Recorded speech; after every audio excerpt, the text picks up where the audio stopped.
What's up, guys? It's Cooper Webb, and you're listening to the MotoXpod.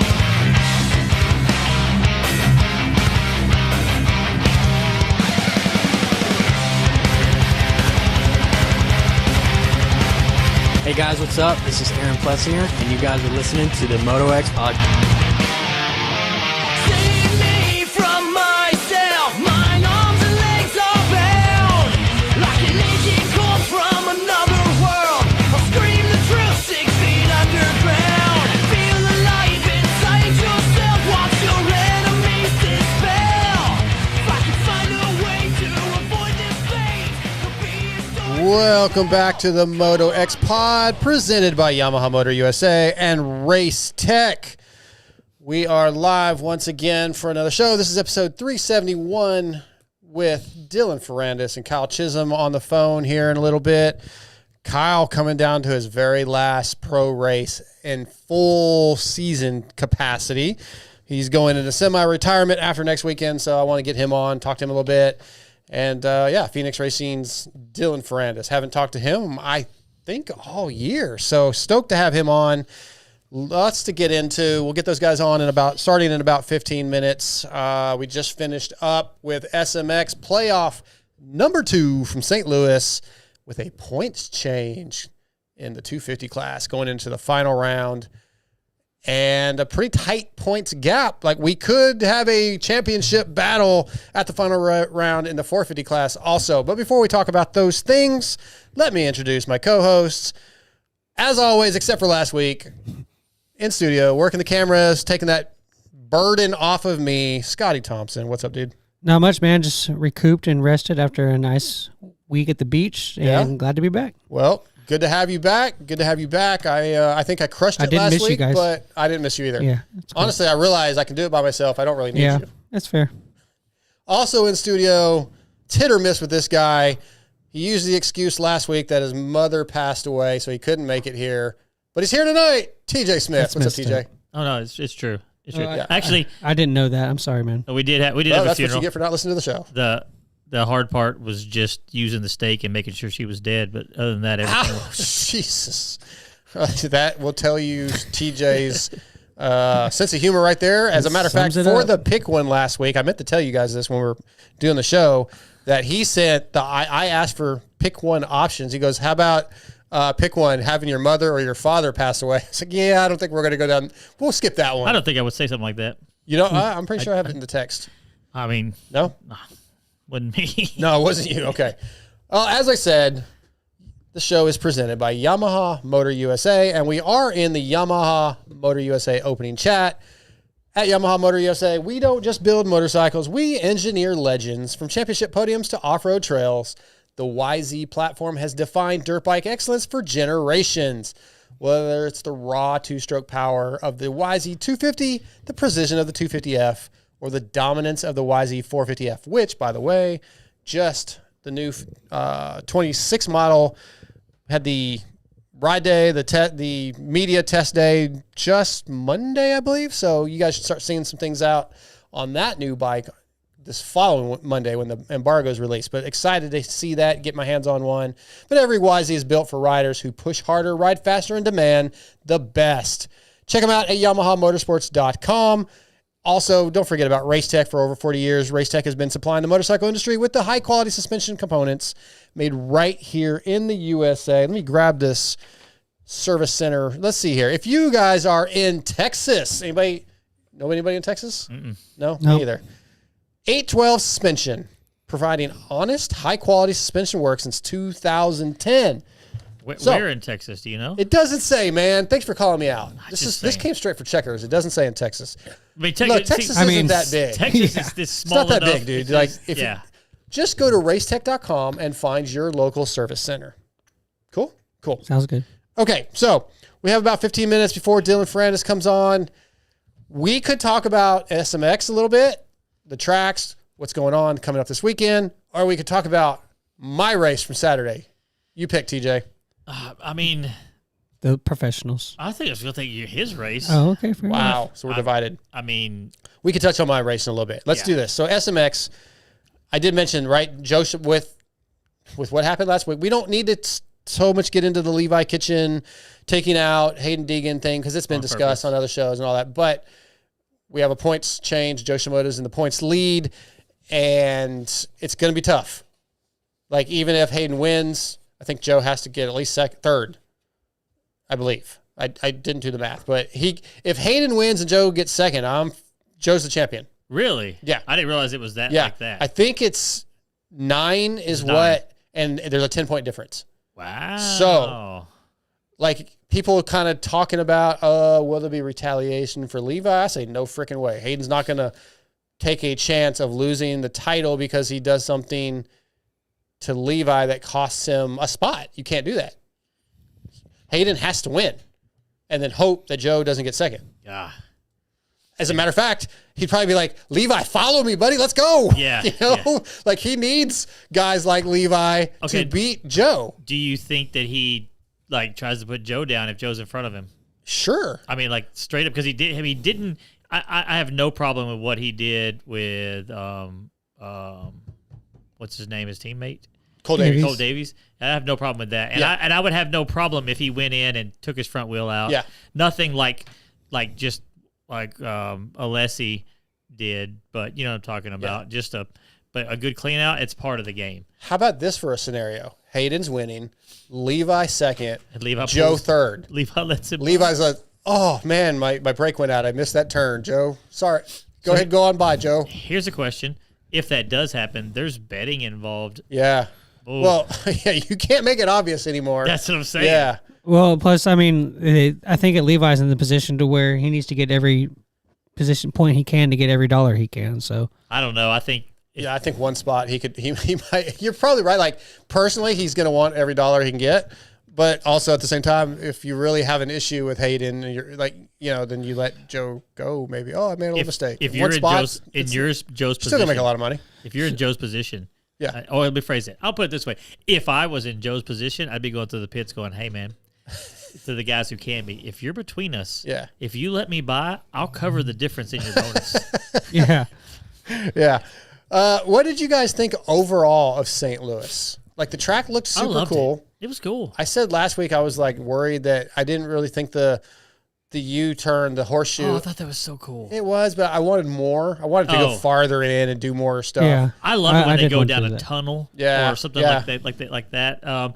There's another race that they did. They go underneath the stands and stuff at they used to do Arizona. Oh yeah, they do that. Oh, they did do that. Yeah. It was kind of that section they had in St. Louis was very similar to that one where Freeze took out Christian Craig. Yes, we were at that race. Yeah, that was Arizona, right? Yeah, we were all at that race. Yeah, because Doc was doing features. Yeah, Doc did that. But that was like I love that kind of stuff where they go inside. They do that stuff over at some of the like Bercy or different places like that. Mm-hmm. Maybe not exactly Bercy, but some of the overseas races. I think that stuff's awesome. MGM Grand back in the day before. Yeah. Just so you know, I don't want you guys to give me your title winners yet because we'll do that at the FXR Picks. So we're talking about it next weekend, but don't tell me who you think's going to win yet. Save it. With St. Louis, I thought it was interesting that everybody was saying that the track was kind of basic. It was hard to pass. It was one line, blah, blah, blah, that kind of thing. I thought it was kind of cool to see like what Jet was able to do to be creative, to find different things. He was doing that double out of the inside rut off of before the over under. That was impressive. He had a couple other lines. It's like, it may be kind of simple in one thing, but the guys that are the best find ways to separate themselves. Yeah. I kind of X-nay on the point of, the track was too simple and it made it too boring for racing. Like Jet found a way to go from pretty much last to almost caught second.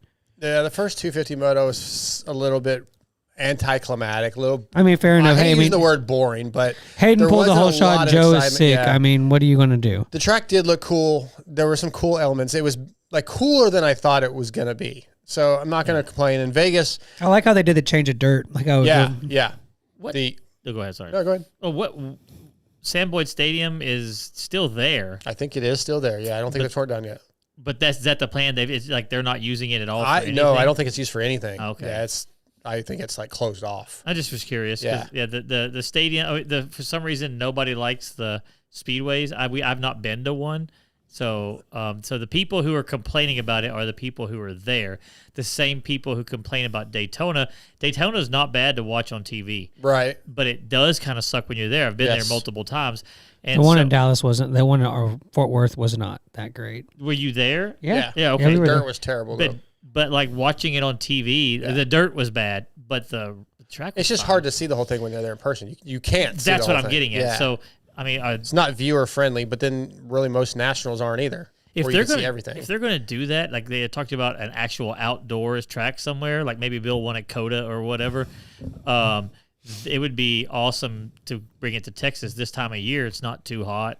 I mean, it's hot. That got brought up on Pulp last night. Oh, did it? But yeah, I don't think they will. I mean, I don't know, man. I don't know what they're going to do. That's kind of one of the things I thought we might talk about is like, what should they do? Yeah. But we may save that until after SMX season. Yeah. Because we do have Dylan coming up in a minute. Again, no show next week. Also hit up MotoXpod.com.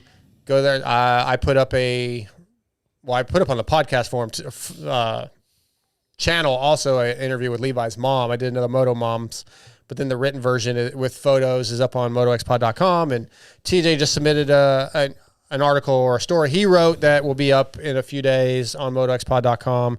Scotty's slacking as usual, but he'll get something eventually. Can I make a suggestion for the show after we come back from next week? Yes. No show next week. I think Since it's 2 weeks, we can do a top 10, but the top 5 things you liked about SMX series and the top the top 5 things you liked and top 5 things you didn't like. Okay, we can do that, and our listeners can submit Exactly. on I'd the like to hear it. contact form on MotoXpod.com. I really think that like it would be nice to hear what the listeners and the fans think. Sure, yeah, absolutely. We do look at it from a different side. Yep. Also, don't forget about RaiseItForUSA.com. The auction's still going for supporting the Team USA at Motocross Nations at Ironman coming up. And although this is an FXR show, I did get tagged and realized that if you're in Texas, there's a fly ride day at Cycle Ranch coming up October 18th. Basically just over 5 years from the day that the Bradshaw bike incident happened. Damon will be there. Weston Pike will be there. I really want to go and like kind of have that day again, but I think You I want to have go the same way as it went last time? it better not go. I hope not. But It's a 2-day event, yeah, you were there the first day and you Yep. left the second day. This one is too, I believe. so you can go one of the days. I could go Sunday possibly. So I mean, That'd be tough to drive from Dallas back to Longview to drop and get home at like 3 a.m. and then No, you're already on 35. Just go on down. I'm not going down there with the kids and like just one kid with you. and take my bike to the concert. I'm not doing all that. So no. Or you can get somebody to But take your bike down. regardless, Hey, I bet he has a bike you can borrow. but it's going to be a cool event. If you're down that way, Cycle Ranch, it's always a fun event. Scotty fun will track. take it for you. Yeah. Well, just want to let everybody know. It's a cool thing. So if you guys are in the area, I'm sure. be there. Sure, Andrew Short will be there. I haven't texted Shorty or Hudson yet, but I mean, he's fly and he lives like an hour away. So Yep, I it would make imagine- sense that they would be there. It's weird They're that in that they're area. not on the. Maybe not an hour, but No, they're but in that say area. they're way farther north. Or maybe 2 hours. Yeah, okay, that's about right. Or maybe 3. I know it's like probably like 7 for us. I want to say it's just over 6. Over 6. Yeah. Because I remember having to drive back with the punctured or the broke. You were broken counting ribs. you were counting every mile and minute. Yeah, it sucked. Like every time I would sneeze, I'd have to pull over. I got to pull over. I'm about to sneeze. This is going to hurt really, really bad. But yeah, I would love to get everybody's feedback on SMX. Let me call Dylan right now. We'll get him on the phone and It is 5 hours and 55 minutes to get there. is it? Yeah, it's a long way down. I didn't realize it was that far. Well, okay, yeah. So it's still under 6 though, so that's not too bad. 5 minutes. Sitting here waiting on. It's under 6 though, man. It's a long way to go. Looks like our first guest may be on the line. He's going to be brought to you tonight by Racetech. As I said, for over 40 years, Racetech has been supplying the motorcycle industry with high quality suspension components made right here in the USA. From modern to vintage, Racetech is your go-to source for suspension performance. Visit racetech.com to find your local service center. Tonight, Racetech brings us Dylan Ferrandis. What's up, Dylan? Hey, how are you? Doing good, man. It has been way too long since we've had you on here, so I'm glad that you said yes. Thank you. Yeah, I don't remember when was last time, but I feel like we do at least once a year. Yes, sir. Yes, sir. So let me ask you. So your season, you had a little injury, missed some outdoors, but it's been a long season. It's been a long few years of just making almost every race for you. So looking back on this season as a whole right now, are you positive about it or do you feel negative about it? I don't know. I mean, I have 4 titles, so at the end, that's what matters. But I think the last couple of seasons, I was just trying to finish every championship, trying to make the best position in every championship. Where maybe the other rider from my age were sacrificing the championship most of the time in the summer. And they recover maybe a little more, where me, I was just getting deeper and deeper into this long career of doing a lot of racing. And so, I think it cost me a little bit, probably energy. And I ended up being pretty bad on this side. But I mean, this summer, it was my first time taking the summer off and recover. And I think that's what was needed. And I feel already better, even if the results are not that great. Don't feel as bad as I was feeling before. So for me, it's better. Yeah, I thought you had a fair season. And that's what I was speaking of, just 2025 as a whole, because you finished 7th in Supercross points, which that's not, I mean, honestly, look, it's a super deep field. We always say that. There's a lot of great riders. A top 10 is not a bad finish, but I know how you are. You want more than that. So, but you had good rides, I was just curious on what you thought overall on the season. And you came back, for SMX, and do you feel like that's going well? Do you like these tracks that they're these hybrid tracks at all? Not really. I don't really. I'm not a fan of SMX. I'm thinking of all the guy in vacation right now, and I'm pretty jealous. Sure. It's also because I was part of this generation where last race of the outdoors was the last race. If you did the outdoors good, you had the opportunity to do Motocross of Nation, but that's all. That was the end of the season. So, SMX is difficult for everyone, I think, because even if we call it Super Motocross, at the end we all practice on Supercross kind of track, and it's the end of the summer. We pretty much all based in Florida, so it's still pretty hot in Florida. So we have to train Supercross, and it's I'm not a big fan, but I mean, obviously the MA find a way to bring a lot of money. So I think this makes the difference. But I was more a fan of the championship the way it was before, only Supercross and only Motocross. Okay, so you're saying no races at the end of the season, even if they were more Supercross or more Motocross. You're just saying just stop at the end of the outdoors. Yes, but I also say we should have less Supercross and maybe not less Motocross, because I think 11 it's okay, but less Supercross will be welcomed by everyone, I think. Yeah, like you said, you mentioned it's look, Feld, MX Sports, it is a business and they want to make money, and they they're putting more money into the purse for SMX.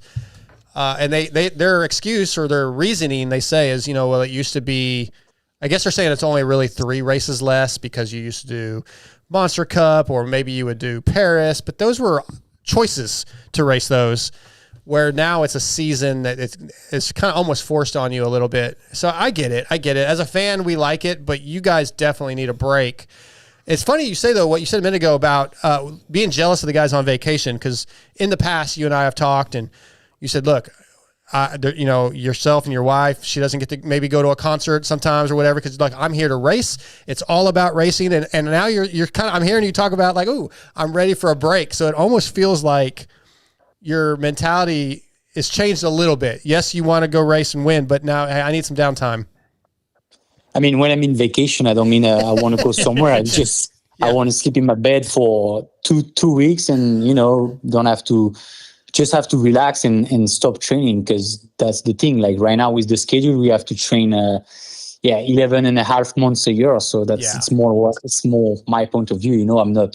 I don't want to go on vacation. After the outdoors, obviously for me this season, I haven't do the full motocross season, but even by doing just the last 3 and 3 SMX, after this weekend, I'm gonna take 2 or 3 weeks completely off, and it's gonna be good. Yeah, good for you. I know you're looking forward to it. Go ahead. So I love hearing like the honesty. A lot of guys beat around the bush, and that brings me to the question where you, DV, you've got like all the guys, Purcell, the French riders, not just the French riders though, and even Prado. I mean, are willing to speak their mind. A lot of the guys that come from over there, have you figured out the difference with the American riders and why they won't just say the truth and what thing? You know what I mean? No, I don't know. It's I see what you mean. That maybe people from Europe are more honest, but I think it's just maybe they have more fear of what they say is gonna ends up. Like what people are gonna think about them or the sponsors or the team. But I don't know. But for me, it's just difficult to lie. So that's how I am. Yeah. Hey, Dylan, with your riding this year, you missed part of the season and had to come back. It seemed to have gone pretty well so far at the end of the outdoors and the SMX. You've had some good rides. Do you feel that your riding is on par to maybe some of the years where you won championships and others? Do you feel as good on the bike as you have in the past? So it's surprisingly, I feel better, like especially on that bike I have this year. If we talk about comfort, it's the best I ever feel in my career. But the speed is not the best. Like in the years where I was fighting for podium, I was way more faster than I am today, but I was not comfortable at all. So it's just it's a little weird for me. It's difficult to accept, but it's always it right now for me.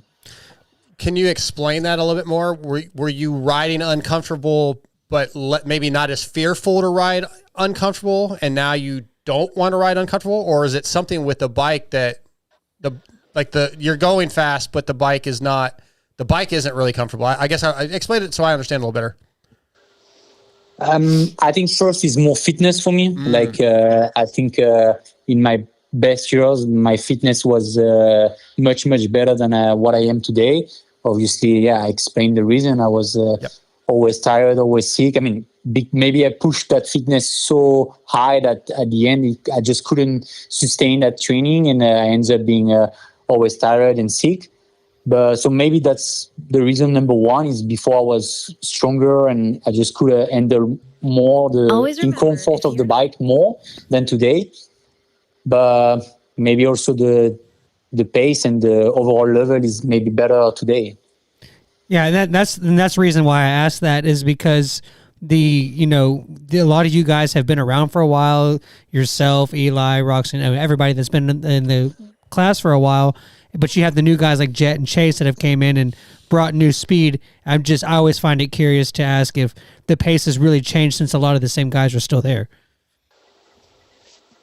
Yeah, I mean, you can.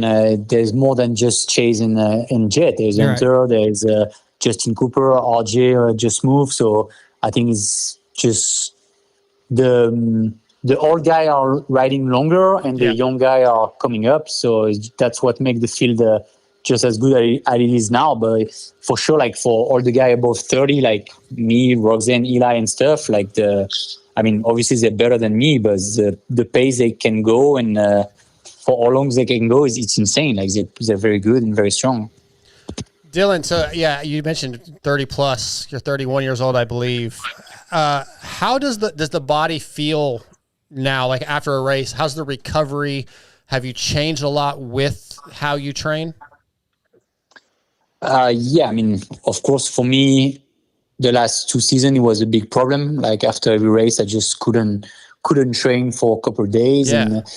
But like this summer break made me realize, and also because I did a lot of testing with doctor and stuff, I realized that it was more an issue with my body than just being tired from my age. I was just, I had a very bad problem with my gut and all my microbiota in my body. So that was really the big problem for me.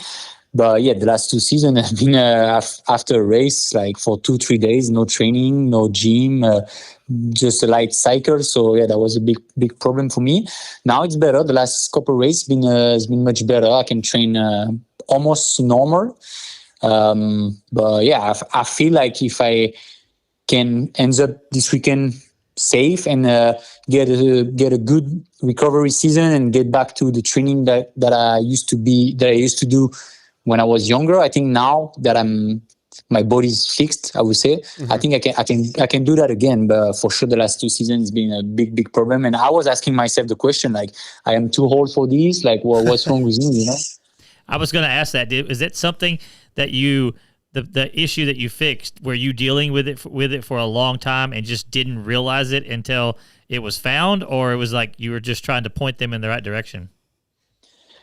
Yes. But it just came slowly more and more, Oh, yeah. What happened is like, it's difficult for me to explain correctly in English, obviously, but I had a problem with my gut, and everything I was eating, my body will not transform it in energy. So I was just like burning the food without like changing to energy. Yeah. So, and it just went a little more, like months after months, season after season. But yeah, maybe I've been dealing with this for a couple of seasons now, but it's more like the last year and a half has been like terrible. Like I had zero, every time I was doing a big effort, so a race, after I had zero energy, and it took me so long to recover. And every time like I was taking a week off, I was back to normal, do a race, and back again to super tired and no energy. So yeah, it was difficult. But yeah, like I said, I guess it's the price to pay to been working out all his life since I don't know when I started to work out, but I train since I'm a boy. So I think it's the price to pay. Situations like that, you could be working yourself going, I just need to work harder. And I mean, a lot of guys probably do that to themselves and not realize that maybe there's an underlying issue. I think we're all different, so I can talk for the other guys, but yeah, I think there's half of the guys, especially the young 250 rider, that just don't train the right way for me, from what I see at the practice track and stuff. So I think this is more a common issue, more than a sickness or something that I have, Yeah. Dylan Ferrandis brought to you tonight by Racetech. Racetech.com. Find your local service center. Get your suspension, at least get the fluids changed, get it serviced. They'll help you out. You've been riding at the Dog Pound, training there, right? The last year or two? Last season, yes, but not this season. I moved to Sandbox. Oh, okay. So so how's that riding with other guys that you compete against? Do you still like that, having guys like Roxon and those guys around? I never like it in my life, but obviously now I'm older and it's not really a problem anymore. Oh, so your mindset has changed on it. Like, you didn't like it when you were younger, and now you're okay with it. Yeah, I think it's just when you move to 450, you realize a lot of things, and you grew up as a man, and you become smarter and wiser, I would say. Let me ask you about this. Motocross Nations is coming up.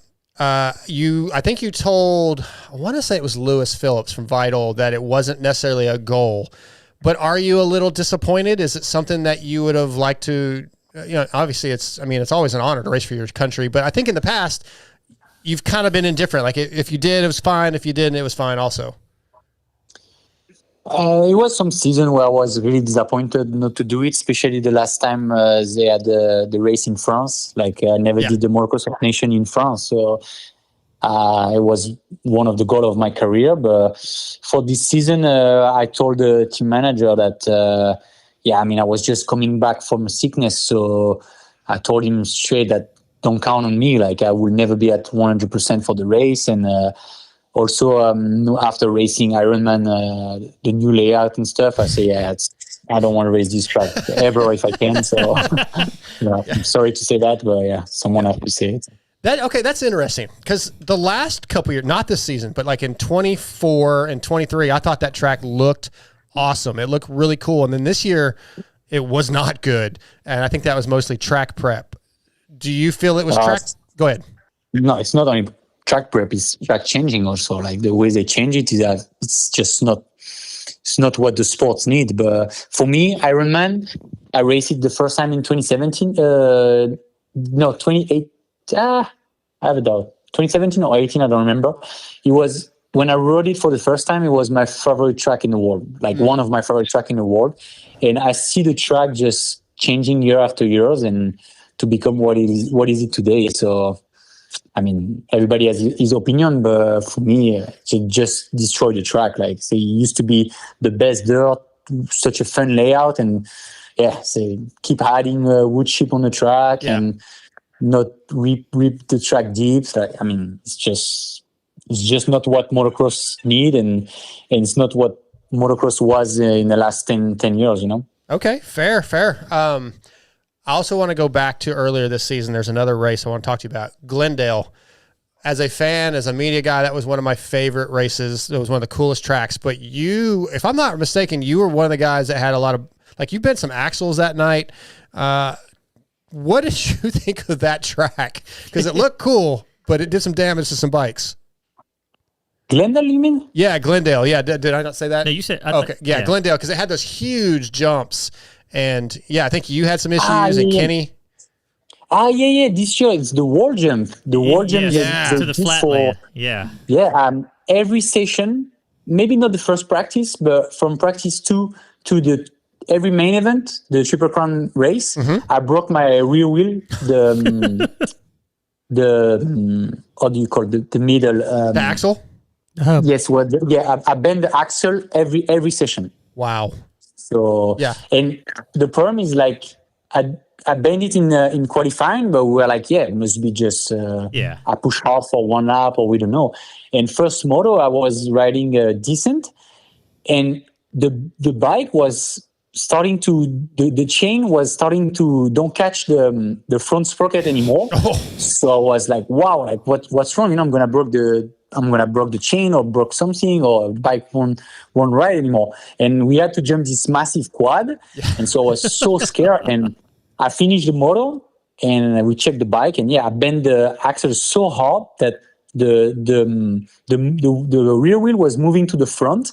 Wow. And then the chain was just not extend anymore, and it was insane. And so the next two moto, I was just trying to don't jump the wall, but obviously when you I mean, that was the fastest way was to jump it, so it was a big problem. But that was weird. For that night was crazy. That was go ahead. I was saying, I've been a mechanic for over 20 years, and I've never seen a bent rear axle, and he's doing it off of a jump. Right. Yeah, and then Kenny, what they bent? It wasn't axles. He was having issues with something else. Yeah. Was it sprockets or? No, I don't remember, but he was bending stuff too. It was a crazy night, but I just wanted to bring that up because could you tell that you were landing that hard? Because for the TV, it looked like a hard landing, but it didn't look as hard as what it was, I guess.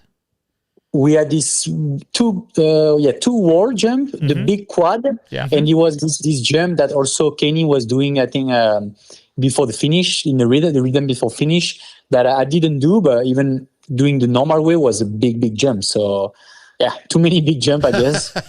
You like that? No. No, I like one big jump on the track, I think, but one is enough, you know? Yeah. All right, Dylan, I've got a couple listener questions for you, and we're going to let you go here in just a second. These are from Instagram. Clearly Weld says, how was Dylan's bike set up? How is your bike setup come along? Well, it says since riding at the Dog Pound, but since just the last 2 years, since being on the Honda.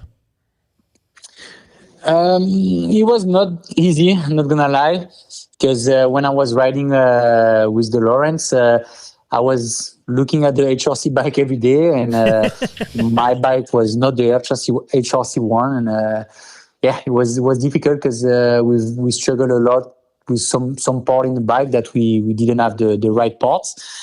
And then this season, the new Honda was much better. But hands up that the bike is very sensitive, so the window to be the right window is super small, and in some race it was very difficult for me and the team to find this window. But yeah, like I said earlier, like this bike is so comfortable to ride. Sometimes not easy to ride fast, but I guess all the time super comfortable.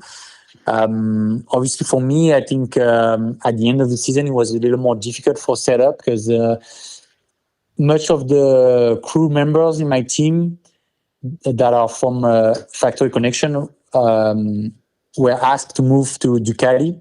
Yes. So we lost couple crew member during this last part of the season. So obviously it's right now it's a little bit more difficult to set up the bike, but I mean, I do what I can with what I have, and I think it's enough.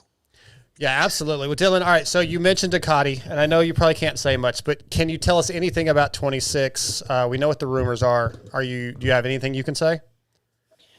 Not really, and same for the rumor. I think the only rumor because I haven't signed anything yet, you know? Yeah. Well, let me ask you this, and you can say no comment, but when you come to a point where you decide that you do, maybe you are looking for something else, when the decision comes, what factors play in? I mean, it could be financial, it could be just a new opportunity, it could be somebody on the team. What factors do you put into play right now when picking a team? For me, it's not financial for sure because that's never been my goal in my career, and I've been lucky to win championships or win the big bonus check that come with it. But I would say it's more having the right people around you, like having a strong crew and the good people in the team that can make you build a good bike. You know, that's today for me. It's what matters the most. Okay, perfect. Dylan, thank you so much for your time. Good luck this weekend in Vegas. And can't wait to see what 26 holds for you. Just as long as you stick around, man. I love having you out there. Nice. Thank you very much. All right, Dylan. Thank you. Have a good night. All right, that was Dylan Ferrandis, brought to you tonight by Racetech. We could have asked him, slid in there, hey, how well do you get along with Barsha? Just to... Okay. They're going to be teammates. It's. I wish these guys could say what they're doing, but weird? Even what they want to do. Yeah. Like, I would like to do this, or I'm talking to this, but they can't. I guess it's just the way our industry is. I don't believe that there's any way that our little tiny industry with all with things versus like a big, whether it's car racing, NASCAR, whether it's football or baseball, there's no way that they can put in the contract you can't talk about what you're doing next year. These guys have just been trained to do it. The difference is that I think it is in some contracts. I think it really is. That you can't say you're leaving? Lewis doesn't, he's generally listening. He knows about contracts. So, Lewis, if you are listening and you feel like responding, you've seen some contracts. Are they told, is there verbiage in there where they're not supposed to talk about it? Yeah, it doesn't make any sense. It doesn't make any sense. I don't disagree. Because if you look at, we know some of the riders that are leaving. You know that, Chase is leaving, but he is still trying to win. You know that Eli's leaving. These guys aren't going to lay up because, there's money on the line. It doesn't make any sense why they couldn't say it. It's dumb. The only thing that I can think of is, let's say Dylan is leaving, or let's go Chase. We know Chase is going to Kawasaki. KTM probably doesn't want that out, him talking about it or whatever, because in their minds, anybody that's thinking about buying a KTM is like, well, if Chase doesn't like it, then I'm going to get it. I guess that's the answer. That's really probably the only thing that makes sense to me. That does actually, yeah. It's because they sell bikes. In other sports, like say football, for example, there's Miller Lite's a sponsor, or the Bud Light, or a phone company or whatever. Yes, sponsors those, but that's because they're getting a lot more eyes on TV and stuff. That doesn't necessarily like the Cowboys or the 49ers aren't trying to sell 49ers. Yeah, I don't know if that relates, but NASCAR does. If I don't know any of the drivers, so and so is racing for Ford team and they're going to Toyota next year, and that mid-season. Yeah, but it's the same car. I think it's what? It's the same car. They have to use the same car. Like all those cars are the same car. Back in the day, I'm just saying what he's saying it's makes not a more Ford sense. you're going to go buy on the street. That's part of it also. But also, in my mind anyway, and this may be completely wrong, people that watch NASCAR, if you're a Ford fan, you're going to go with Ford anyway. I don't know. No? I don't know. Watch NASCAR. I think it's a little Smarter different. than that. But I also don't think They took a left turn. Oh my God! I don't think anybody that really is rides motocross and grew up with motocross is gonna be like, oh, well, I'm not gonna buy KTM now because Chase is leaving. The problem is that kind of is happening now. Do you think because like the KTM is a really good bike? I have a KTM and I have no desire to get rid of it, even though they're having trouble with shocks and they're having trouble with this.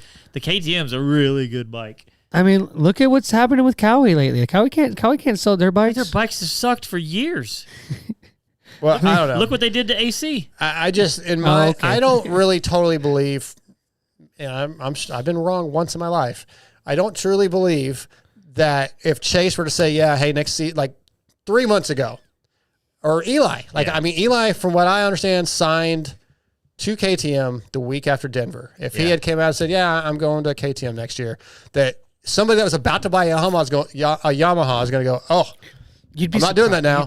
Like, I wouldn't. I'm going to buy what I want. You'd be surprised. I think you're right. I will say his situation is they just don't have the money for him. Yeah, that's different. He would stay. He would stay with Yamaha. Yeah, they would. Yeah, I think if they had known ahead of time what he was going to do, the Webb thing kind of took, and keeping Justin Cooper, but Webb coming over, I think, took a lot of that budget. I think it's a good choice getting rid of Eli because, you're going to keep him for one more year or you could spend another year with Cooper and what do you call it? And J. Coop together. Yeah. Like that they're going to, I mean, they could win. I think that's a good duo and yeah, I don't know. I would love for all three of them to be on Yamaha for sure. Gotta make room for Hayden though.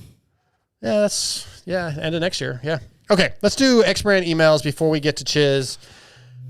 With X Brand goggles, vision is your advantage. Engineered for clarity, comfort, and durability. X Brand goggles keep you focused. Wow, I messed this one up. You did the one for Dylan. Okay, hold on, because I didn't even really notice that you messed up until you started to go, I messed up. But I going, can't finish the sentence because I read it wrong. Okay. I literally read it wrong. Just make it up as you go along. Yeah. X Brand goggles are the best. All right, let's go. All right. With X Brand goggles, vision is your advantage. Engineered for clarity, comfort, and durability.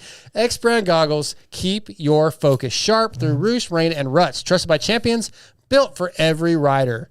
Crystal clear optics gave me 2 hole shots this Saturday against A-riders. I got an idea. 2 hole shots out of 4 people. What we needed. There was 10 on the gate. Oh, okay. That's pretty good. Only a few in my class, but I was good. in the B I'll give it class to with you. a whole bunch of A-riders. That's good. We need to print those out. And What's that? The reads. The reads. Into individual Yeah. ones. Not the ones that bring the guest on, but but the sections. And then you read some of them? And then we turn them upside down. You draw numbers, and then you read that one, or you read that one, or whatever. I'm down. Because we're tired of listening to you screw them up. So am I. But I want to hear him do them. Yeah. Ride with X Brand because every second counts. Gear up at eksbrand.com. X Brand emails. Let me get these things up on my phone.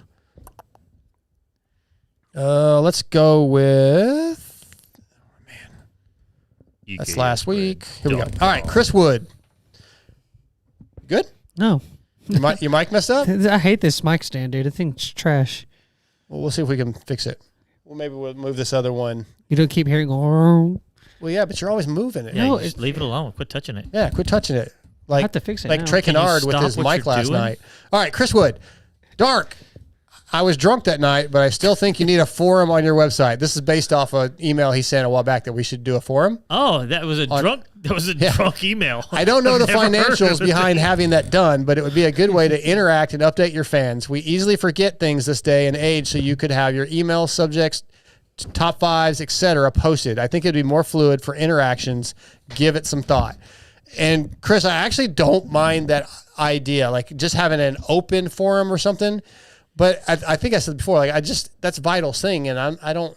That's not right for me to take we'll use this idea too. I just came from Vital, like I don't know, having some kind of thing where I like the idea of having something on our website where our listeners can communicate and continue like what we're doing on YouTube right now, what they're doing in the YouTube chat. That'd be cool. And just do a general forum and no space, no different topics. Just let them. But then it would be really a pain in the ass to go back if you want to find anything. But I don't know. Maybe we can discuss an idea that's different from what Vital does, but that would be cool for our site. Can we not police it? I don't think we'll police that idea. I don't think that they started that wanting to police it. Yeah. I'm just saying. I think it was just kind of a forced thing that they had to start doing. The only thing that we police is just ads, like people trying to like get in there. Yeah. Other than that, it's just a free for all. All right. We'll have a further discussion when we have our weekly business meeting. That's called it's called Get Here on Time. It's called a group chat that only 3 of us out of the 4 correspond. Pretty sure I said I'll be there this week when you needed to know if I was going to be here. That's true. Blake Baumer. Hey guys, I know I didn't pre-read these. So. Hey guys, I know you've been getting more into the off-road and GNCC side of things of the industry. I'd like to hear what is your favorite off-road race that you've competed in or been to. Is there one that you'd like to go to? We still got 15 minutes, so we're good. That's the first part of the question. Well, let's see. I'm from the Midwest. Ironman GNCC is quite the spectacle as an amateur racer. Thoughts, opinions. Made a good question for the guests next week. Maybe a good question for the guests next week. We'll save that for the next show for sure. Blake, I would really like to hear if some of the moto guests would be interested in doing some off-road. So, okay, we can present that we can do Chiz here in a minute and an upcoming guest. And I have asked that before, but for me, probably Ironman. I've done it 3 or 4 years in a row. It's definitely my favorite. I really liked Big Buck.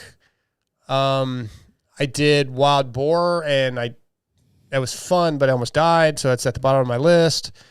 And then we did the one here locally at Barnwell Mountain. But for me, Ironman absolutely is my favorite of the ones I've done. It's a really cool, flowy track, cool obstacles. The hill still scares the shit out of me. I'm scared of the hill a little bit. It's a little bit embarrassing to be scared of the hill, and then to be scared and embarrassed of an obstacle while like 10,000 people are standing there screaming at you is even worse. So other than that, though, Ironman is for me by far my favorite that I've done. Oh, and if there's something I would like to do, I just spit on you from way over here. That was a long shot. That was awesome. I would like to do a works race, but I don't know which one. But I don't want to do like I guess that was a hare and hound where like the second set is more difficult. I have no clue. I don't know. I think a desert race would be cool. Yeah. Even though I, again, almost died in the desert thanks to Kiefer. So I'd say a works race. There was bring a second pair of goggles. Oh, before you go, I'm sorry. Yeah, go ahead. We did get an email that said, hey, I've noticed you guys interrupt each other, but also the guests a lot. Let's work on that. And I know Scotty hates when I bring this stuff up on the air. That's why I did it. This is perfect timing, right in the middle. So interrupting somebody to tell them we shouldn't interrupt them. Yeah, that was pretty good. So anyhow, fair. We had a series locally called Torn. Yes. And it was like a short cross country around, and it always tied in like some moto track to it. And it was just real laid back, wasn't a lot of pressure. It was a lot of fun, and you could go in and out one day. It was just a really cool series, and I'm sad the guy who was running it had some family issues, and so the series went away. Bring it back, TJ. You know what? It's not a terrible idea. Put your money into it. Didn't you just inherit, No, yeah, inherited a bunch of debt. So anyways. Yeah. But, and then a race that I would like to attend, I wanted to go to the one that's next weekend, this coming up weekend that the GNCC, what was it? You mentioned Ironman. Is it Ironman? Ironman's not the next one, I don't think. There's still one. I'd like to go to Ironman, but I was working. There's one this weekend coming up. Oh. And it's on my schedule. Anyways, I really wanted to go to it because you had talked about it. Wow. Sorry. How about you? While he's looking, how about you, Scotty? Yeah, I would. I've done a couple of local stuff that's pretty cool, but I would like to go to the Ironman. Ironman. I don't want to go to Ironman. He keeps talking about this hill. I'm out. You can go around it normally. I've gone around it. I've taken the Sissy route multiple times. But last year, I don't think you could go around. Or if you could, I couldn't figure out how. There's so many people standing there. and they kind of Is just it make that steep? Yeah, it's pretty. For me, it is. Did you make it up? No problem. Yes, but it's like there's chuck holes, and sometimes certain parts of it turn. Well, that's the good news is there's a lot of people there. Then if I completely eat shit, then they can help me get my bike back up. Like just YouTube Ironman Hill. Yeah, It's gnarly. Is it steeper than that hill that's at Dirk's You place? could say hill. Shut up. Is it steeper than that hill at Dirk's place as far as like a steepness of it? It's probably taller. It's way taller, and you got to hit it really fast. And like I said, it's chuck hold out, and there's trees at the top, and there's 1,000 people. I'm out. Yeah, anyway, it's not probably as bad as I'm making it out if you ride off road. Is it worse than the hill that was at Barnwell? The one that had all the people splayed all over it? It was the one like right before. There's nothing at Barnwell like that, but they're different. Okay. Because Barnwell was rocky, right? Rocky, yeah. This isn't really rocky. There might be a big rock at the top that you have to hit and bounce over, but I don't know. I'm just a bit of a sissy when it comes to hills like that. Yeah, really, that's what it is. And the thing is, most of the time, maybe it changes, but you come out of a creek, you do the creek crossing, so then there's like mud. And then you're trying to set up for this corner, and there's all these dudes like they're pointing at the direction they're like trying to tell you that's the best line, but you don't know if you should trust them because they also want to see destruction. Yeah. So you're like, screw you. Whenever have done cross country races, I have absolutely zero qualms with going around a blue line, especially if I'm tired. Right. It's funny because like you can tell the guys that are like true G or cross country guys, they're like, oh, it's the blue line. It has to be faster. I have to do the blue line. I have to do it this way because it's the blue line. It's got to be it. But it's like, dude, like your risk of making a mistake just went up a lot. Well, it was like it may shave off 10 seconds, but it could add 15 minutes if you decide to if you do a wheelie back down it or whatever. Like I had no problem going around. That last one that we went to, that creek, you jumped off into the creek, which was the harder line. Oh yeah. That was the first lap. It was fine. The second lap, I like buried myself up to the fuel tank. Yeah, and then what are you gonna do then? Yeah, you just wasted. Yeah, you just wasted a lot of time. So here's the other thing to add to Ironman Hill and the nerves is like off road, right? There's rows and rows of classes, and the faster guys are coming, and there's especially lap one. There's 500 bikes in front of you that are all bottlenecked up ready to go, and they're all just boom, boom, boom, boom, boom, boom. Like it's not like you get to the bottom and you go, okay, let's take a breath. No, you don't have time for that. Yeah, and if you go or the guy before you messes up or you mess up, the guy behind you runs into you. It's just so much. Yeah, and then a pro will come at and just like basically jump over you. Yeah, yeah. There's just so much stress for me at Ironman Hill. Overstimulated. Yes. All right, David G. Hey, Dark, first time reaching out to anyone in moto media. Thanks, David. Heard of you back when you were doing...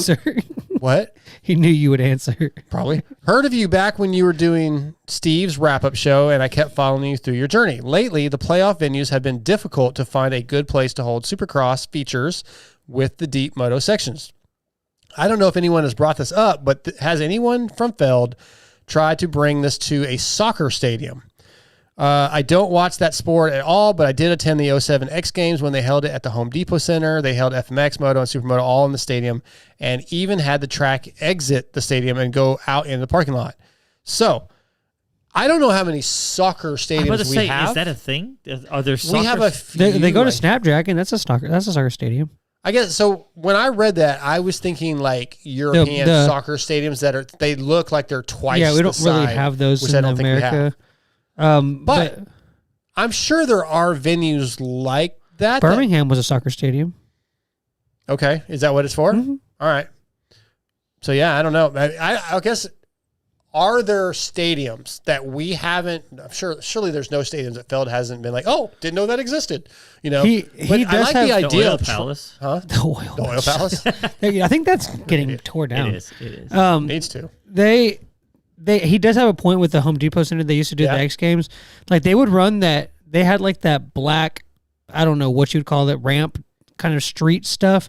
And they had the supermotos, dude. They literally like out, right? So they cool. would, dude. They would step on, step off, like down into the stadium. That was so cool. Yeah, dude. They were flying. There has to be a reason, right? It's not like Feld doesn't realize that place exists. I'm pretty sure next time we have McGrath on, we need to ask him. But I think we have actually asked him. Like I think he remember him saying that like they were like when you would go to jump it, your frame would spark on the concrete because you were bottoming out so hard, and then you're just floating over a stadium. Like, it was insane. Well, like, David, that would be cool. I mean, that's how the Peristyle kind of did that, I guess. I like the idea of, yes, maybe a different type of venue. And I would assume Feld has checked into all those kind of things. But next time we get one of the Mueys on or something, I'm sure we can ask that. We've got 5 minutes before Chiz. Chris B. Do I have a full name here? Let's see. Trying to get this thing. Top 5. Oh, this was an idea for top 5. Top 5 fast food items. Scotty can include Dairy Queen items. Pull forward. That's what he typed. Fair enough. I love it. I do too. I will say, hold on. Yep. You're going to hate this. I am? I went to Whataburger on the way home today, and I get up to the line, and what I ordered was a small little quick order just because I just needed something. And the guy in front of me, they didn't pull him forward. And I'm just sitting there, and I'm like, oh, my God, what I need is, like, nothing. And the dude sat there in the window for, like, 30 minutes. Yeah, it would have been nice if they pulled it forward and then handed you your food. It would have been great, wouldn't it have? I'm like, they should just tell this guy to pull forward because I know my burger is sitting there. I got a kid's burger. I just got a kid's burger. I don't have a problem with the pull forward, though. I don't. I just tease you about it. Right. I know you just want me to stop what I'm doing and acknowledge that I have your drink being made. Yes, yeah. But it was just... Wait till we get to my grill your ass off. Bring the heat today. Give us a little bit. We got to get through Chiz and 2 more emails. But it's top 5 fast food items? That's what we said, I like it. Okay, I just making sure. That's a good one. Just had it right. Are we doing that now, or are we just... No, it'll be a future one. Don't let me forget that one. Okay, Tim West, Dark Side. With Kitchen taking Deegan out and damaging his front brake lever during Heat 2, I was wondering if the pros do any drills practicing random bike failures during the week at the track. That's a good question. For example, run a moto with no front brake, run one without a rear brake, one-handed drills. When I'm biking through my town, I will hold a drink with my left hand in order to do my own one-handed drills. The amateurs do it. If I'm in the woods and catch a slower rider, I will switch to standing only to work on my balance at slower speeds. So, et cetera, et cetera. So, yeah, I mean... that's another good question for Chiz. Well, I can speak from like being a moto parent of a kid. Amateurs for sure. Yeah. Because we would like Doc, and he would make me do them sometimes too, like one-handed drills, which I still do, or stand-up drills, or you can't use your rear brake. Like I would adjust his rear brake to where he can't use it, or we had the folding levers. We would fold his front brake lever all the way, or his clutch brake or his clutch lever all the way forward, and like safety or zip tie it. We did all those drills. Mm-hmm. That's good. Yeah, prepare yourself for anything. That I'm sure the pros do it. I mean, but they grew up doing it. Yeah, well, so. Obviously, Hayden had no issues. Yeah, I mean, I think if he'd had a front brake still, he gets up to like second, right? Right, third, right, probably. Absolutely. As mad as he was, right? Can we ask Chiz about riding like that speed with no front brake? Sure. All right. Last email, Vince Pell, T-Bolt USA. Who would you like to see on the factory 450 Kawasaki along with Chase? Established 450 guy? Question. Bring up a good 250 guy? Question. Garrett, Anstie, Levi, Kenny, make any suggestion. That's kind of a longer discussion since we only have 2 minutes before we get Chiz on. So do you guys want to come back to that, or do you want to tell? Just do it real quick. But we literally have 2 minutes. Okay, then just answer it real quick. Boom, go. Well, I can't answer it in 2 minutes. Yeah, me either. I mean, I would like to see Marchbanks do it, but I know that doesn't make sense. Why not? Because that's actually my answer, but because they were talking about it on, I think it was on the review show or something. There's not a future. It's just like a 1 year fill-in deal, and then he would get bumped out by like Kitchen or somebody else. So like that doesn't really like make sense for him. Yeah, fair enough. Let's get into it a little deeper here in a minute. We've got our next guest of the night on. He's going to be brought to you tonight by Guts Racing. Elevate your ride with Guts Racing seat covers. Trusted by top pros and everyday riders alike. Designed for maximum traction and durability. Guts seat covers keep you locked in when the track gets rough and the stakes get high. Upgrade now at gutsracing.com. Let them know the MotoXpod sent you. Tonight, Guts Racing brings us from the Twisted Tea Hep Motorsports Suzuki team, our buddy, the GOAT, the greatest of all time, Kyle Chisholm. What's up, Chiz? Hey, guys. How's it going? It's going good, man. You know, it's always my favorite show when we get you on. Oh, yeah. 100%. I love being on with you guys. My OG. Yes, absolutely. Make sure you remember that during your retirement speech next week, which I won't be there. So I know, it's a bummer. Bummer you can't be there, but it's all good. Yeah, I'm sure you'll be on Steve's show though next week. So make sure you just say, "Yeah, Steve, I appreciate this, but my OG guy, Jamie." Yep. Yeah. So are you going to pull a Phil and go win another championship in another country next year? Yeah, probably. That's fine. I definitely want to get to all that. I already signed my Canadian deal, No, I'm kidding. Listen, Kyle, 22 years, something like that, from your very first pro race. Yeah, I don't even know. Yeah, 04 was the first pro race. Yep, so Steel City. I just went through Racer X's finishes in their vault, right? So that's not starts necessarily that maybe you didn't finish, but there was 358, if I counted them all properly, results in the vault. Getting points. Yes. 358 times you got points. That's pretty damn impressive. I mean, yeah, when you say it like that, it's like, oh, that's a lot. When you think about, how many races we do per year and all that, yeah, that is a lot. I'm curious where that even ranks up on the list. Yeah, now that does includes like Monster Cup, MXG, USGP races like that. So all that's in there, but that's a lot of professional races. Honestly, man, I know you'd love to win some titles, but when you look back on your career, you have to be happy with yourself, proud of yourself, what you and Brittany have been through your whole, being together this whole time. Just what your career looks like is impressive. Yeah, for sure. I mean, I'm just the type of person I always want to try to do better, right? Just who I am as a person. So yeah, always wish I could have done better and do better. Even I was just kind of brought up with the mentality, and obviously I was good friends with James Stewart, especially growing up. And, you go watch his races and it was like, okay, he won by 30 seconds, but it's like, well, no, he should have won by a minute, so it's like, you always just want to be better. Right. So I was just kind of around that mentality and how my parents raised me too, whatever. So yeah, always want to do better, but at the same time, you got to be grateful for what you have done and been able to do. So yeah, as I've gotten older, I've kind of learned to appreciate some of that stuff more. And, the fact that I've gotten to race for this long, competitively and professionally, like when you say numbers like that, how many professional races I've lined up for and stuff like that, that's just that in itself is an accomplishment, and to do it as long as I have is awesome. So yeah, that's really cool.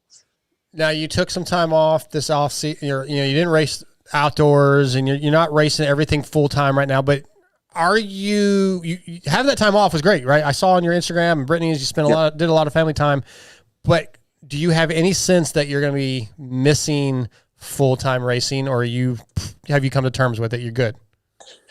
A little bit of both, probably. It's just weird. It's kind of a weird feeling. So I don't really know. It's hard to put it in words too.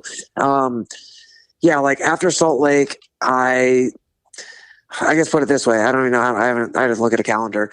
After Salt Lake, I didn't ride at all until I rode.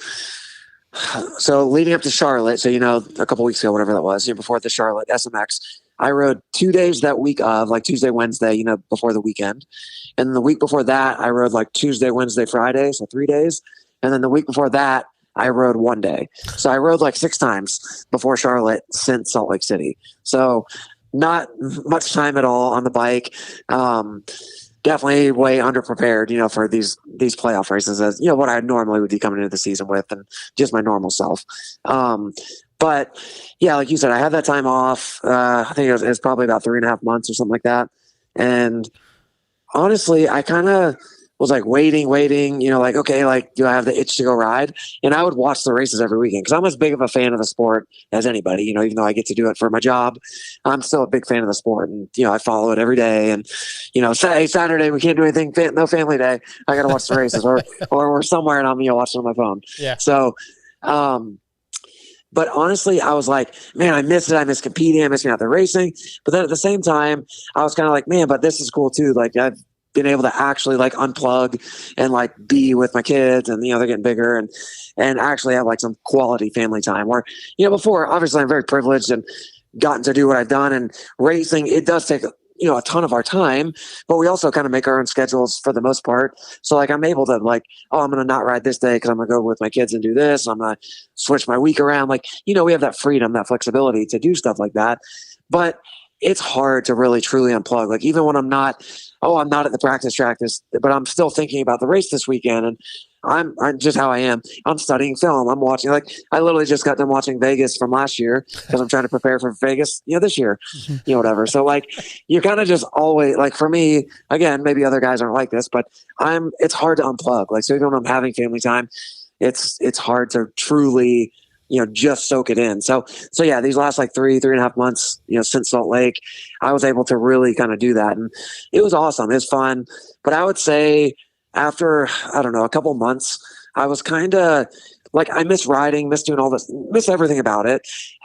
But I think the biggest thing was just like not waking up with like a purpose, per se. And not purpose. I obviously have kids and responsibilities, but like, every day I wake up and I'm trying to be better at racing dirt bikes, right? Where I didn't have that for a few months. So it was cool for a month or two. And then it was like, wait, I'm a busybody too. Like I want to have a goal. Like, I guess I'm just used to always having a goal, in front of me and something to try to reach. And I didn't have that. So after a month or two, it just got weird to kind of wake up every day and be like, well, what do I want to do today? Or, whatever. And yeah, so that's something I'm probably going to battle a little bit until I kind of find where I fit in and what I'm going to do, once I do actually hang up the boots, whatever. But yeah, I enjoyed the time off, enjoyed it with family. But yeah, definitely I'm a purpose-driven person. And so I got to, kind of figure out what that is and definitely have options and ideas. But yeah, just kind of see how it unfolds. Yeah, so I had like 3 questions, and you answered each one of them. Well, you can ask them. I'll answer them a different way this time. But on a serious note, like, you had that time off, but there was racing coming. Like, a year from now, have you thought, like, what am I going to do with myself? Do you have an actual game plan? No, not really. And also kind of back to what you just said, like, so I knew I had the races coming up. Well, I did. So like my contract with the team this year, we changed it a little bit. Cause I had told them, hey, if you need me to do outdoors, I will, but I don't want to. I'd rather have the time off. So the plan was always like in my contract to do Supercross and then the playoffs. Right. And that's like what I'm contracted to do. I didn't have to do the playoffs, but I did, I told them at the beginning of the year, I do want to. Right. So let's plan on that. Well, after I had those, 3 or 3.5 months off, honestly, like I said, I rode I think it was like 6 times or whatever it was. I said leading up to Charlotte just those couple weeks before. And honestly, so like before I rode the first time, and even maybe after I rode the first or second time back on the bike, honestly, I was at that point, like, maybe a month out from Charlotte, I was like, okay, if I'm racing, like I got to start preparing because I don't want to just go, ride around and suck or whatever. I want to give it a real effort. So I was kind of like, man, it's a lot of work to get ready to do this. So like, it's going to take, people just see us and, oh, you just race on the weekend and make money and whatever. But like, no, like you have like normally months of preparation, before you even see us on a Saturday. So I didn't have that. So when that time came, like a month before Charlotte, it's like, okay, dude, if I'm racing, I got to go. And honestly, part of me was like, I don't know that I really I'm trying to find the motivation to put in the work. I want to go do it, but it also comes with a lot of work and preparation. And I'm just like, man, do I really want to go back to not start over, but, kind of start again and put in all this work to lead up to it. I kind of battled with that, honestly, a little bit. Like, do I want to go put in that work and go do these races? And then part of me was kind of like, man, maybe I won't, maybe I'll skip these 3. But then with the team, Colt ended up, having to have surgery on his thumb. And then Benoit was unsure if he was even going to want to do the playoffs just because he hasn't really ever run Supercross. And then he hurt himself at the last race at Butts Creek. He bumped his head. So it was kind of like, okay, not that the team needed me. They could have figured something out, whatever. But it was kind of like, okay, well, yeah, now we kind of need to do it. And so, yeah, that, like I said, at that point, it was kind of like, I'm questioning, do I even want to go show up and do these 3 races? Maybe I'll just go hang out. But I would say even the first or second day, like I said, I rode and I'm like, man, I just feel so rusty. I'm like, I don't know that I want to, go through this grind just to go do 3 races. And that was the biggest thing. If I was preparing for a season, it's different, but it's a lot of work to prepare to just go 3 races, 3 weekends. Mm-hmm. So that's why I was just battling like, man, maybe I just won't do them. So yeah, at one point I was like, okay, I think I'm probably not even going to do these. And then it's like, okay, I'm doing them. So I had like literally a crunch time, short window to like cram in as much riding as I could. And keep in mind, because I hadn't ridden in like 3.5 months, my hands, I'm like, okay, I can't ride too much. I'm going to get blisters.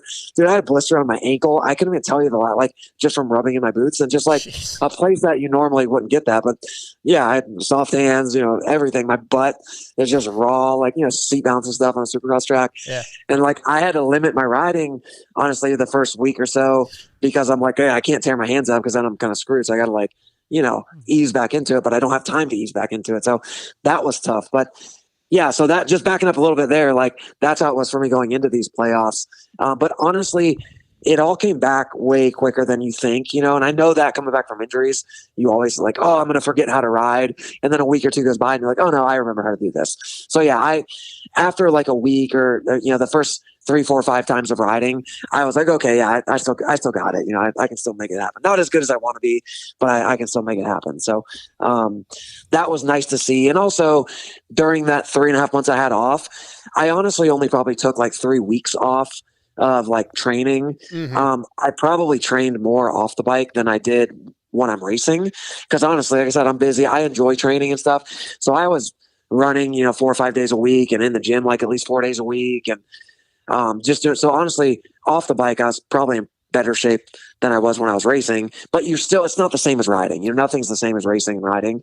You got to get in that riding shape. But I think putting in that work all summer, like I said, I just enjoy doing that. It helped me kind of come back quicker when I did get back on the bike. So that was good to see, and still remember how to do this. But yeah, and then back to your other question, a year from now, honestly, I don't know. Like I don't know. It really, everything depends on what I end up doing. If I'm in a role where I'm, testing with the team and, doing a lot of riding, then I would love to still go do races. Like I don't want to never race again. Like I wish I could, I've said this before, I wish I could race forever. It just depends what I'm doing. If I'm riding all the time and testing and stuff, and I have the opportunity to go race whatever race, if I can go to Southwick and race, I enjoy riding sand, go to Daytona and race, whatever, go over, do off season stuff.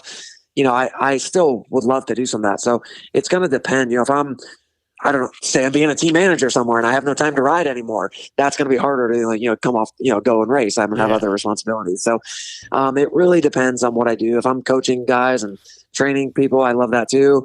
Maybe I have more time to ride and I can show up and do a few races here and there. If I stay with the HEP team and keep working with them, it just depends on kind of what I end up doing. And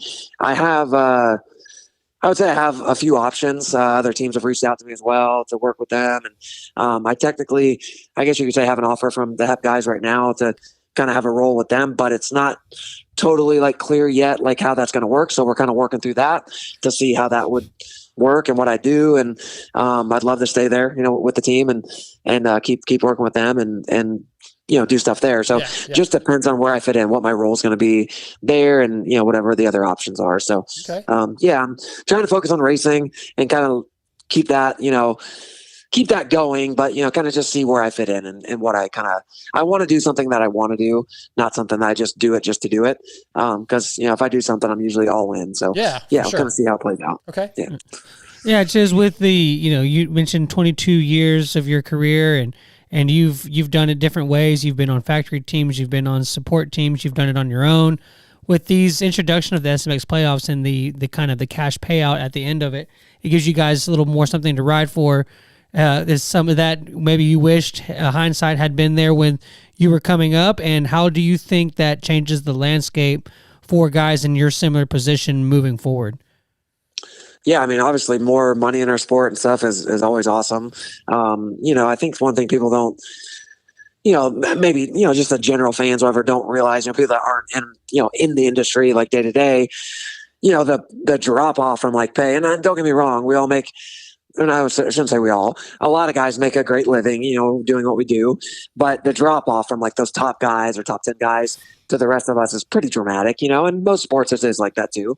But for us, some of the guys you watch on TV that are in the main events on Saturdays are paying to be there. You know what I mean? So it's tough. So when they did the addition of the playoffs and the extra money that came into the sport and payout for us, that's a big help, especially for those guys like what I'm talking about, like the privateer guys or guys on smaller teams. Somebody like a Jet, or Chase or those guys, they're making great money. They if the playoffs didn't exist, they're going to be fine. Obviously they're doing just fine. Obviously they can still make a big chunk of money for themselves as well, but it maybe, it might make their life even better, but they're pretty well off. They do great and probably make a pretty good living.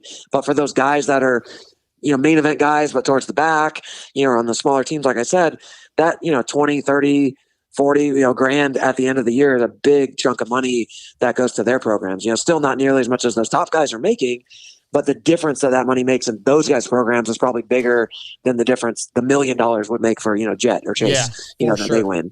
So that is awesome. And I think it'll get, I think we've already kind of seen it. It keeps guys racing more throughout the year, and might make guys race, longer into their careers, to do that. And I think that's where, maybe guys can just do Supercross in playoffs, and kind of still do the best of both. Maybe they want to take time off and not do as many outdoors or whatever. They still have that option to, if they're qualified, to get into the playoffs and still go try to make some of that money. And yeah, I think it's always a good thing. More opportunity for us in the sport is a good thing. Yes, sir. All right, I thought it'd be fun to do a couple listener questions. Let's do Cody Rogers, 93. Chiz, will you travel the Great White North next summer and try to get a Canadian title? Now I know we've already asked that, but do you have plans already where I think I might do one or two or no plan, nothing set in stone at all? Well, first of all, people probably don't know because it was so long ago, but I already do have a Canadian title. Yes. I know you know this, but I knew that. A 250 title, back 06 250 champ up in Canada. So that's cool. But no, it would be awesome to go up there and win a championship again. It's so cool seeing Phil, do that this year. It was honestly a pretty, like I said, I'm a fan of racing, so I'm following the racing up there. And it was a pretty wild season with, was it Jess Pettis and all the guys up there, just up and down and crazy with Dylan too. So it was definitely a pretty wild season, but to see Phil kind of come out with the win there was pretty cool. Phil, I think he's a couple years younger than me, but we kind of grew up racing together a little bit and teammates a couple times through the years. And Phil's always, he's a character, a fun person. Yeah. As much as we all give him crap or whatever, he's a cool dude. So to see him win up there was really, really cool. And then, I've been getting the joke all year that I'm retiring. And then I keep saying, I already got my deal signed for Canada. I'll be up there next year to try to win the championship. But no, that would be awesome. But I always enjoyed racing up there. The racing was super fun. A lot of the tracks were fun too. So I definitely would not, say no, to that. Definitely always open to whatever opportunities are out there. But no plans as of now. And like I said, I have no plans, nothing set in stone. Like I said, I have talking to the team to roll with them. I've had other teams reach out to help, run teams or manage, stuff like that and coaching riders. So, definitely some irons in the fire, but nothing, haven't decided on anything. And it'd be cool to race up there. Like I said, it'd be cool to do all, any races. I like what Dean did this year. I know I've said that. He did a lot of just kind of races wherever he wanted to. And I don't know that I want to race as much as Dean did this year. Right. I feel like he did a ton of racing. He did. But it would be cool. I love traveling. It'd be cool to go travel and race places I haven't been before. And that would be a cool thing too. So trying to keep the options open and see what fits me the best. All right. We know you have done some testing with HEP. You did some recently, I believe. Tosco 8999 wants to know, are you testing an electric start for the RMZ? Like production. I have tested an electric start a couple times. Yeah. I don't know how much I can say or too much to say, whatever, but we have had it on the bike. I have ridden with it for a bit. They're developing stuff, whatever. So I'm not sure, honestly. I mean, I'm just a rider, so I don't know all the ins and outs of everything, but I know that we're in the process of developing it, and whether or not it happens or doesn't, not up to me, obviously. Yep. So it's definitely a possibility, something that they're working on. And I don't know exactly how involved all the parties are involved, aftermarket stuff and Suzuki themselves. And I think they're all working on it together. But I don't, like I said, I try to just ride and kind of do what I'm told and, hey, we're going to try this and whatever. So definitely it's something that I have tried and they're working on. But like I said, it's I think it just is going to depend on them, like what they want to do. Obviously they have the capability of doing it for sure. No problem. But I think it just all has to make sense from a lot of different, probably a lot more to it than even I understand. And, general public understands from everybody, from the team to Suzuki to, everybody, probably a lot more of this decision making that goes into it. So yeah, I think it's definitely a possibility. So we'll kind of see what happens and how it goes. So I have a question kind of about that. If they're testing it, obviously Kenny doesn't want to run it. Has there been issues with it that you've run across? Why do you say obviously? Well, I mean, obviously Kenny said that, hey, we have one. I just don't want to run it now. What's the issues? If you could tell us, like, why not? Was there like breakdowns, or was it consistent? What can you say? I mean, nothing crazy like that. No breakdowns or anything. I think it's just a matter of like making sure, all the, I's are dotted and T's are crossed. And then also just the time, like we haven't had a lot of time with it. So I think just, wanted to make sure like from a reliability standpoint and, things like that it's all good to go. And everybody, that I would trust, they're all the ones looking at it. So I think that's why, like I said, it's kind of going to be all their call on what happens and how much more development goes into it, if any, if they run it, if they don't run it. I know there's a possibility of it. It's just a matter of, do they want to do it or not? And again, that's me speculating a little bit because again, I'm not a decision maker.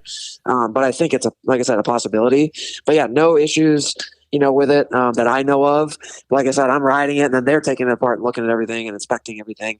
And nothing that I know of. So I think I assume it's mostly just a matter of getting more time on it. That's something that they've wanted me to do, but then that's also hard because currently, obviously I'm riding, trying to do the playoff stuff. So, I think we'll have a meeting here soon. Once we're done with these playoffs and stuff, that way we actually have a little more time in the off season and probably do a little bit more with it if they want to. So yeah, I think we'll probably know more soon. Yeah. What direction they're going to go, with it. All right. I got two more from emails for you before we let you go. Yep. We had an email asking us about with what happened to Hayden this weekend, breaking the front brake lever. He wanted to know if pro riders still do, like maybe when you were amateurs, do drills where you practice riding with no rear brake or riding with no front brake or standing for, 2 or 3 laps. Do you still do drills like that?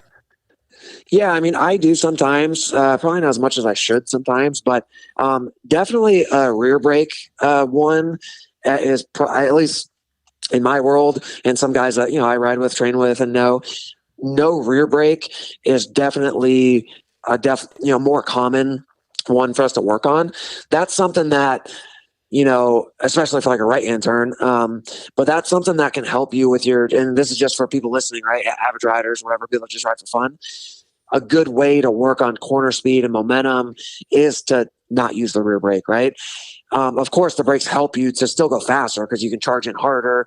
But to learn what it feels like to ride without a rear brake, the roll speed that you have through the corner, and that means like from corner entry to corner apex to corner exit, right? That point A to B to C, going through the corner is a lot faster and more effortless, but it also takes a lot more commitment, right? Because you don't have that brake as a crutch to kind of like, oh, I came in too fast, let me hit the brake. And that's, you kind of stop and go. So that's something that guys do work on motocross and supercross. As far as like a rear brake goes, front brake, I've never done it. I don't know many guys that have just purposely practiced with no front brake. Honestly, front brake is, I don't want to say it's probably much more important to us than a rear brake is. The rear brake for sure helps us go faster, if as long as you're using it properly. But the front brake is, obviously most of your stopping power. If you've been to any riding school or taught or whatever, have much experience, that your front brake is the main stopping power that you have to charge into a corner. Also use the front brake through the corner sometimes to kind of get the front end planted and follow where you want it to go. But the rear brake you do want to get off of and roll through the corner more. So that's something that you would practice, but not front brake as much. So I doubt. I'm going to guess that Hayden hasn't done a lot of practice without a front brake because you really don't want to. I do know up at I'll say the goat farm, whatever, the star farm, whatever they call it now. When I've been up there, they definitely have done drills. Some of the guys without rear brakes, working on that roll speed and momentum, like I said. So, definitely rear brake, front brake. I don't think so, but honestly, we've all done this so long that you got to just adjust and go. Like, obviously he's not going to just quit because he doesn't have a front brake, right? He's going to try to, salvage points and stuff. But I will say on that track, especially being kind of tighter, that had to be tough, riding with no front brake, and it's definitely bummer for him that happened. Obviously, everybody has their own opinion, I'm sure, about the whole incident. It is what it is, but yeah, definitely a bummer for him to get up and not have a front brake. Obviously he's already in a hole because he, crashed and was last or, almost last, but then to get up and have a front brake, that definitely hindered his charge, to try to get back up through the pack. So definitely bummer for him, in his championship, quest or whatever, but I think it'll make this weekend exciting. That's for sure. Oh yeah. All right. Last one. This came, this was an email for us to answer this question. And then they want to know if pro riders maybe would do this too. Off-road racing. Do you have would you like to do an off-road, like Ironman GNCC or something in the coming years? Just go out, have some fun. Industry class. Yeah, man, I don't know. Their races look like a lot of work. Those guys they pin it for a long time. Yeah. But honestly, I'm not that much of a woods guy. The trees just scare me, freak me out. It's fun. I have fun. I enjoy doing it. I'll go to Croom. We trained there before Southwick. It's a big sand pit and everything. But there's also trails, through trees and stuff there. And I enjoy it. It's super fun. Go cruising through the trails and stuff. But going fast through the trees, I'm like, man, I do not want to hit one of these things. Yep. So I'm kind of definitely on the timid side. Like I said, I would have fun, but don't know that I'd be that fast. But I have watched some the GNCC in Florida where it's more sandy, a little more open, just rough and sandy, kind of like that. That honestly looks fun. Knowing myself too, I definitely don't want to I'll never say never, to anything, because I enjoy just riding. So it would be cool to do one of those and go suffer through one a little bit and have some fun. And as long as there's not too many woods, whatever, I think it'd be a good time. Dude, honestly, they are so much fun. I've done Ironman 3 years in a row. I did the one in Florida, Big Boar. Not Big Boar. What is Wild Boar. Wild Boar. Yeah, Wild Boar. How is that one? Is that one a lot of woods or not too bad? It's what are those trees out there called? Palm trees? The pine trees or oak trees? I guess they're palm trees, but I feel like they called them something else. Yeah. Oh, palmetto trees? Yes, palmetto. So okay, palm tree. Yes, palmetto trees. Yeah. There's a lot of those, and it was real. It's all sand, and it was like sand roller. So I crushed it for the first half of the first loop.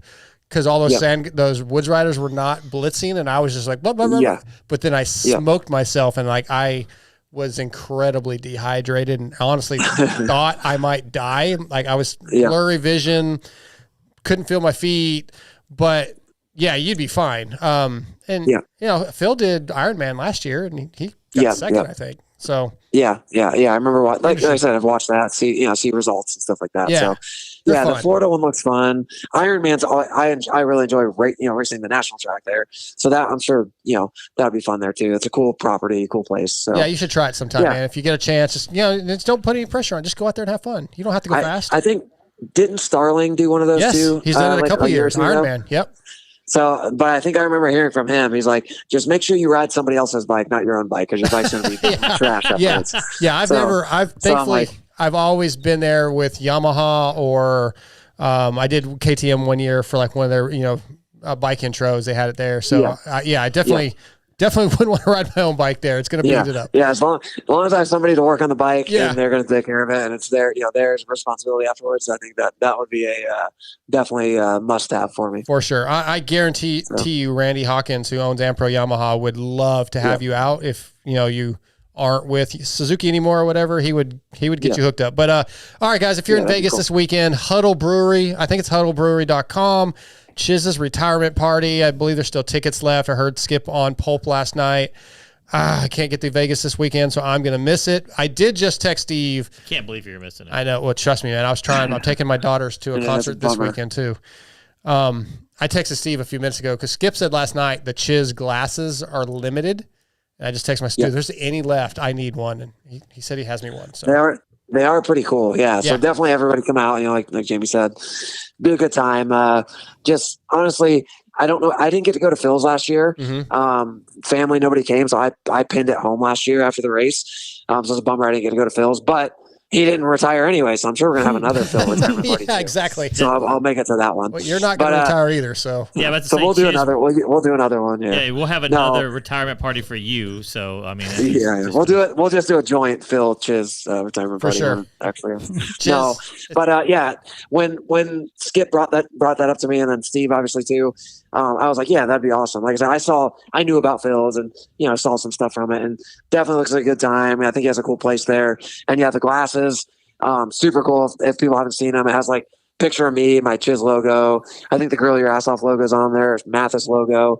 It's a cool glass that you'll get to take home and keep, whatever. So, yeah, definitely be a good time. And like I said, I don't know what to expect too much, but honestly, just hopefully it's a bunch of moto people hanging out, having a good time, and have some beers and drinks, and just have a good time and bench race, and yeah, just have some fun. So definitely hope to see everybody out there.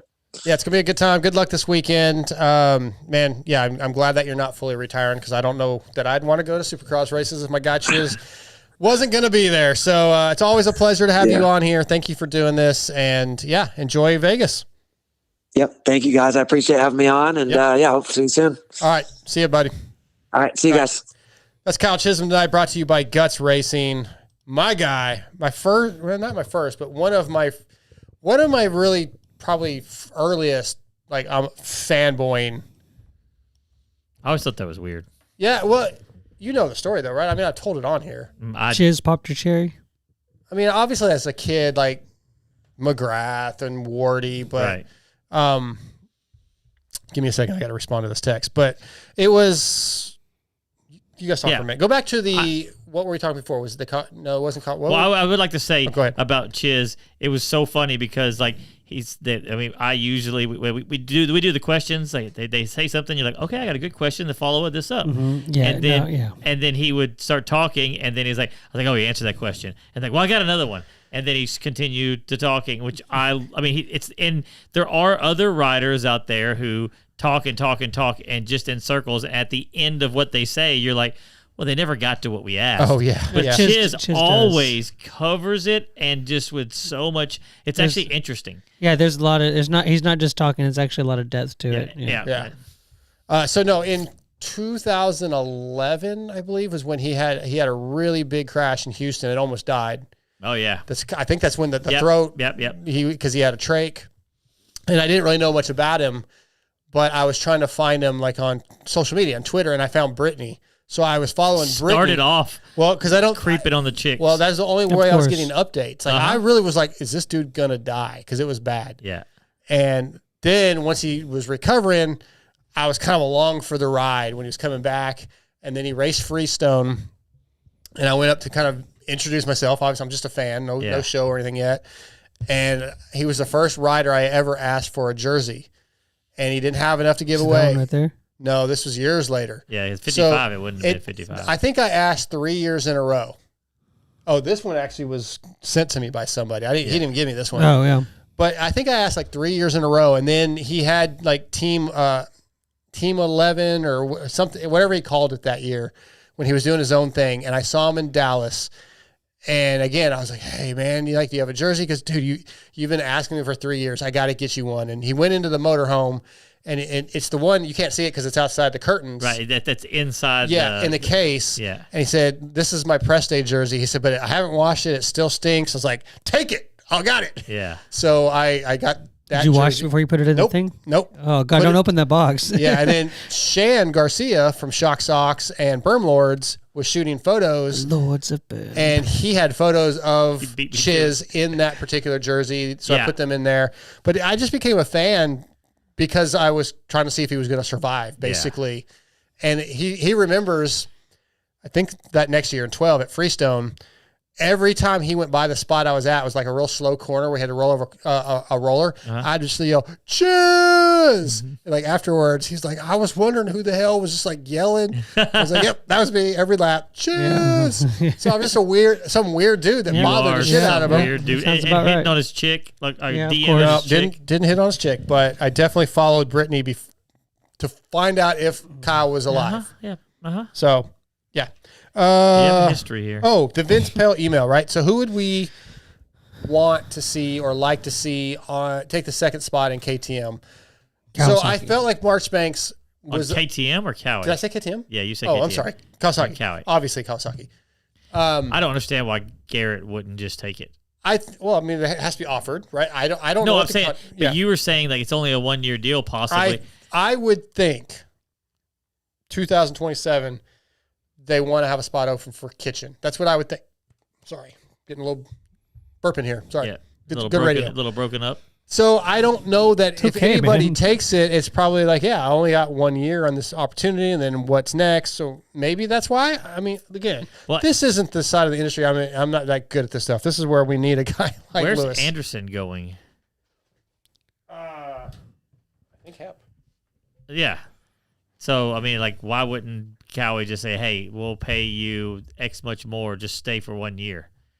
Like I mean, Anderson. I'm just saying, who's to say it's not going to happen? That's true. Or maybe they don't put anybody on it because they're saving a spot. I don't know that anybody really knows anything right now, but of the guys that are sort of like, this could happen or this, Marchbanks would be my pick. yeah. Do you see anybody else?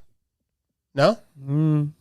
Because, I mean, like somebody has said Masterpool, but No, I think there's a lot of, I mean, for a 1 year deal, that's not a bad option. Yeah, but say for a 1 year deal, why not put him on there? You Because you can easily say like guys like Savachi or McElrath, but they've got their stuff set up. Yeah. Well, and Savachi's done the fill in at Kawasaki a couple times. They're like, all right, well, thanks. See you later.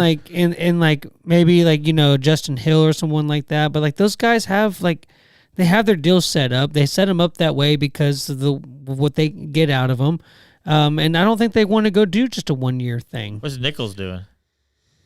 I'm not sure if That'd be a good one. That'd be a good one. Yeah, I don't know.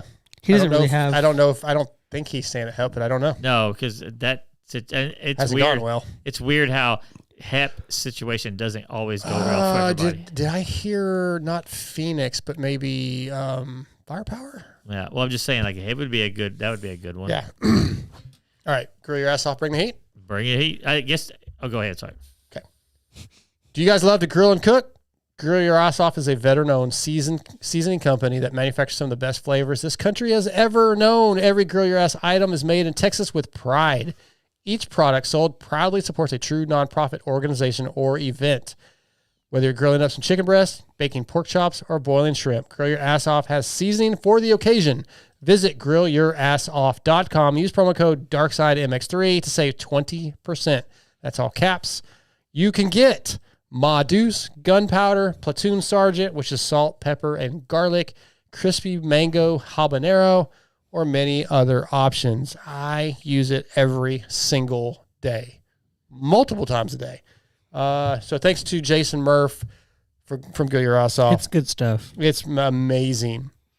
I have a buddy, my buddy Todd, who I've talked about on here before, that kind of runs the Metal Hall of Fame. He hooks me up with all these concert tickets. He is a big barbecue or smoker, like cooks all the time. I sent him one of those sample packs for him to try. And of course, being as into it as he is, he started calling me, well, which one of these is best for smoking at like this temperature? I'm like, dude, let me get you in touch with Jason. Yeah. I don't know, man. Yeah. I just sprinkle it on. It's like, how much do you use? Bro, I don't know, man. I just sprinkle it on. Did you get in touch with him? I got email. Yeah, I set him up cool. so they can figure that stuff out together. But do either of you have a Grill Your Ass Off, bring the heat? I kind of do, but it's just about, it's not about moto. Is that fine? I don't care. Mine's not about moto. Okay. The whole thing and I know people have talked about it, is it that Charlie Kirk stuff?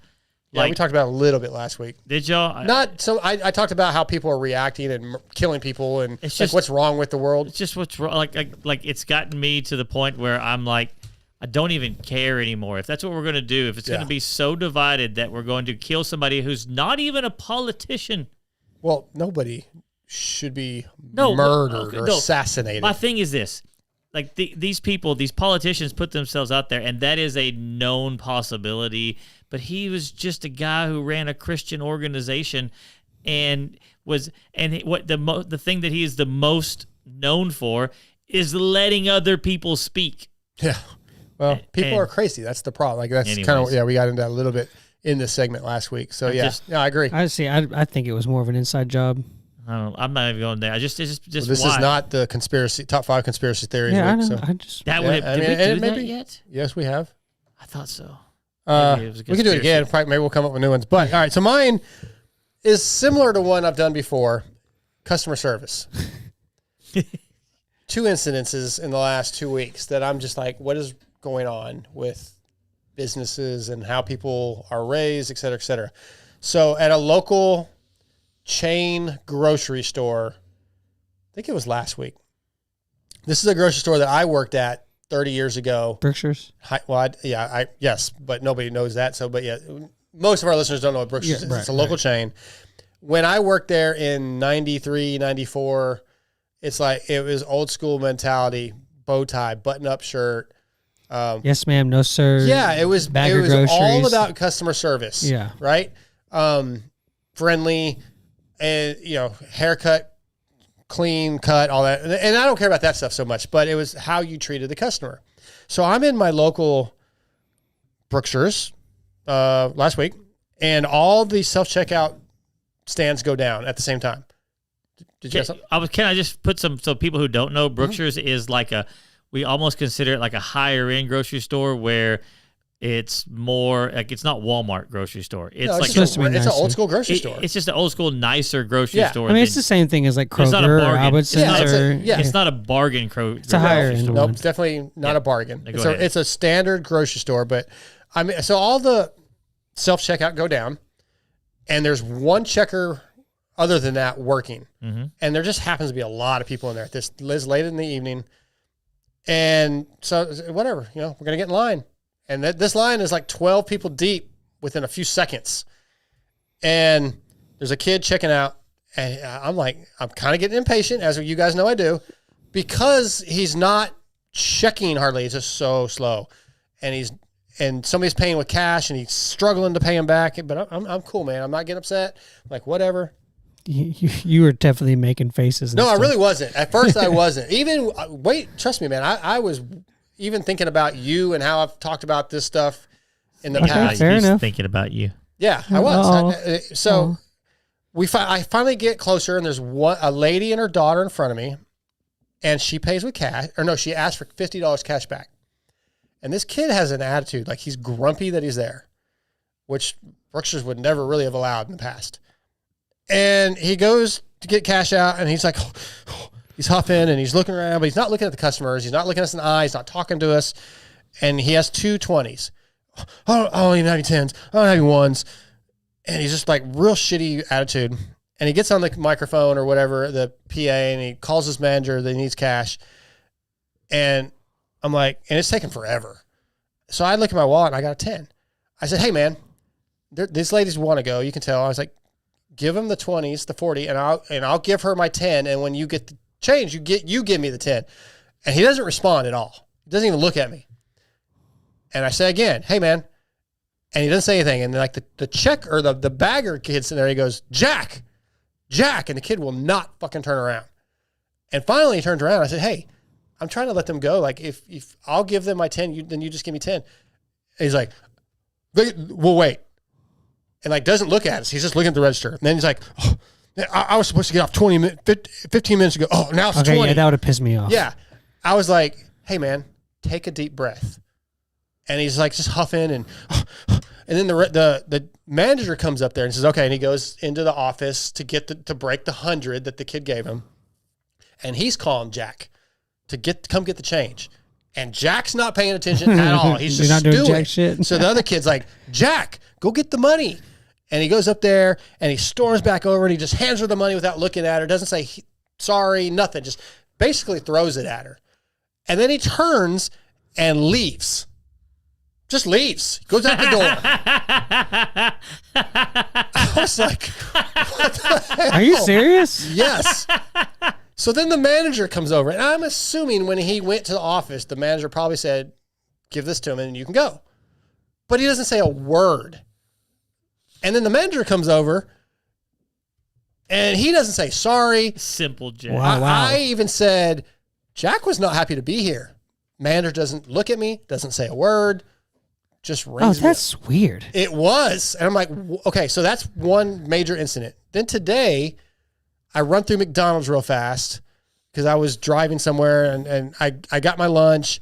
The guy at the... You can't have any expectations at McDonald's. Okay, I expect a little bit of customer service. The guy at the window that takes my money just says whatever, $5.95. Doesn't no hi, no hello. I hand him my money. He hands me my card. He hands me my card back. Doesn't say thank you. Have a good day. Nothing. No. Pull up to the next window. The lady opens the window quicker than you would probably. She at least was ready. Hands it to me. Shuts the window. Well, yeah. No. Here's your food. Thank you.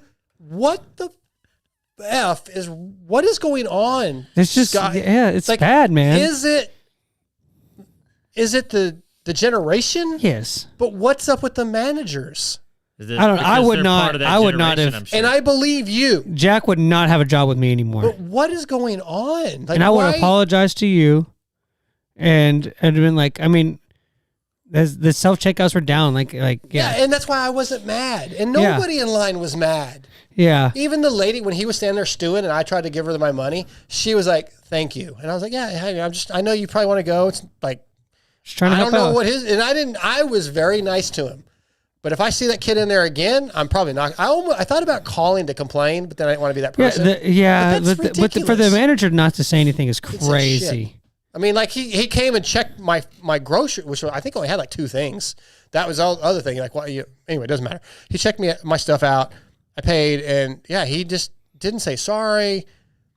And then the kid that was bagging, that was trying to get his attention, was like, yeah, he was supposed to go leave a little while ago. And I said, okay, I understand. I said, but this is a job. Things happen, man. Like, yeah, it's not a guarantee. I do that with my kids that work for me at the Dairy Queen. They're like, oh, well, it said I was supposed to work 9:30. Okay, well, we got busy. Yeah. I'm sorry. And I get it, man. There's no guarantees. Do you use that same whiny voice?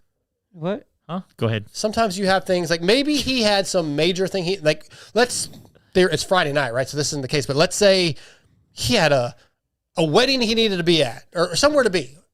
That sucks. I get you being frustrated. You had something you need to be at, but you still got to be kind of cool with the customers. You can't be that obvious that you're pissed off. Yeah, no, that's not. Or okay. Even if you are, you say you got like I'm sorry. I'm sorry.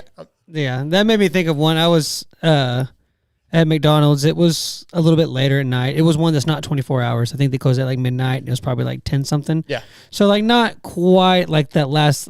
Like I don't expect much out of a restaurant the last 30, 45 minutes that they're open. Like sure. I get it. Yep.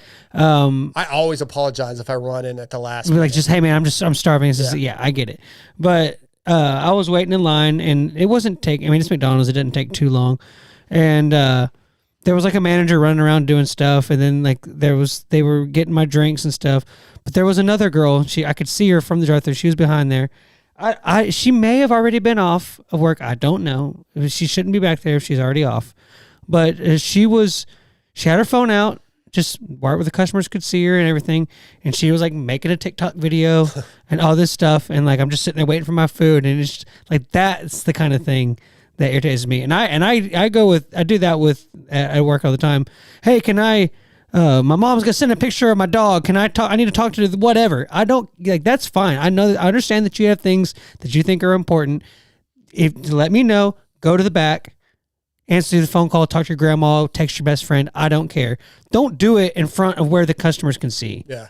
Just don't do it. And just like, yeah, can I answer this phone call in the back? Absolutely. I agree with you, but at the same time, like when I've complained about like not handing my drink or whatever, like if they're inside the window and they're on their phone, I don't give a shit as long as you've handed me my drink. And if you're waiting on my fries. No, I just think it's unprofessional, especially if you haven't had your food yet. It kind of is, but as long as they're not as long as my food's not sitting there getting cold while they're doing it, I don't care what you're doing because I think you should be able to have some fun at your job, right? As long as you're doing your job. But if the person making ice cream is busy, the kitchen's busy, and you may not happen to be busy at that particular moment, and we're all busy. Find a way to help us. Don't sit on your phone. Like that's what drives me nuts. What do you like at, TJ? This week on the segment of We're Old, Yeah. Donnie Burger's the one that said it. Yeah, I thought about that. Like every older generation complains about the newer generation, right? Yes, we are. But there is a massive lack of courtesy and manners. I'm sure that the people who were the old people during the time where hippies were out there were saying the same thing. Yeah, you're probably right. What's weird because I feel like I'm kind of more a part of y'all's generation than because are y'all considered I'm Gen X. I have Are y'all no idea X? what You're we're Gen calling. X. Okay. You're older than me. You're Gen X. No idea. Y'all are close to millennials though. Close-ish. By like 2-3 years. No. yeah. no so idea. I relate So to y'all What more. year were you born? 90. 90. So yeah, you're 100% a millennial. Yeah, I know, but I feel like I relate closer to y'all than I do the generation that's after me, because I'm closer to that one in years. But anyways, that's not the point. The boomer generation is just as bad. Like I deal with them at work a lot. You mean like as workers or as customers? No, as customers, they are the worst. They're entitled. They're impatient. They're not logical. They're very Senile. difficult. See, like they want this. They have this one thing in their head. They don't listen to any compromise. They're What is rude. boomer? I don't know these terms. I've Parents, heard them. our parents are boomers. Like Okay. like a Karen. Okay. Yeah. No, it's not a Karen. It's just the boomers are the baby boomer generation. I mean, Okay. They were my the dad's ones my that were dad's born that age. after My World dad's War II. your dad's probably a boomer. My dad's a boomer. I got you. But my dad's pretty chill. We probably need to move on, but Fair enough, MotoXpod show at gmail.com or MotoXpod.com contact form. Give us some of your stories here from these kind of things. Just real quick, yeah, go like ahead. for an example, TJ, I had a customer. We don't do anything with trays anymore if they're dining. The only thing that's different between dining and to go is I'll put the condiments and stuff in the bag.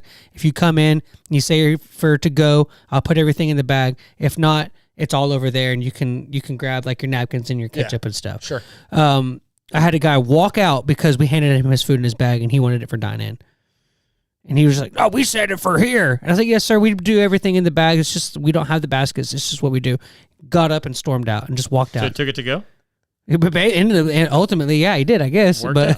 but I just that's See, that's an buddy. example of what I was talking about. Silliness. It's I don't know, crazy. man. Here's I don't know what I was going to say. Here's the MotoXpod but advice of the day. Or just be nice to Just be somebody. nice, tomorrow. man. Be nice to somebody tomorrow. Be courteous.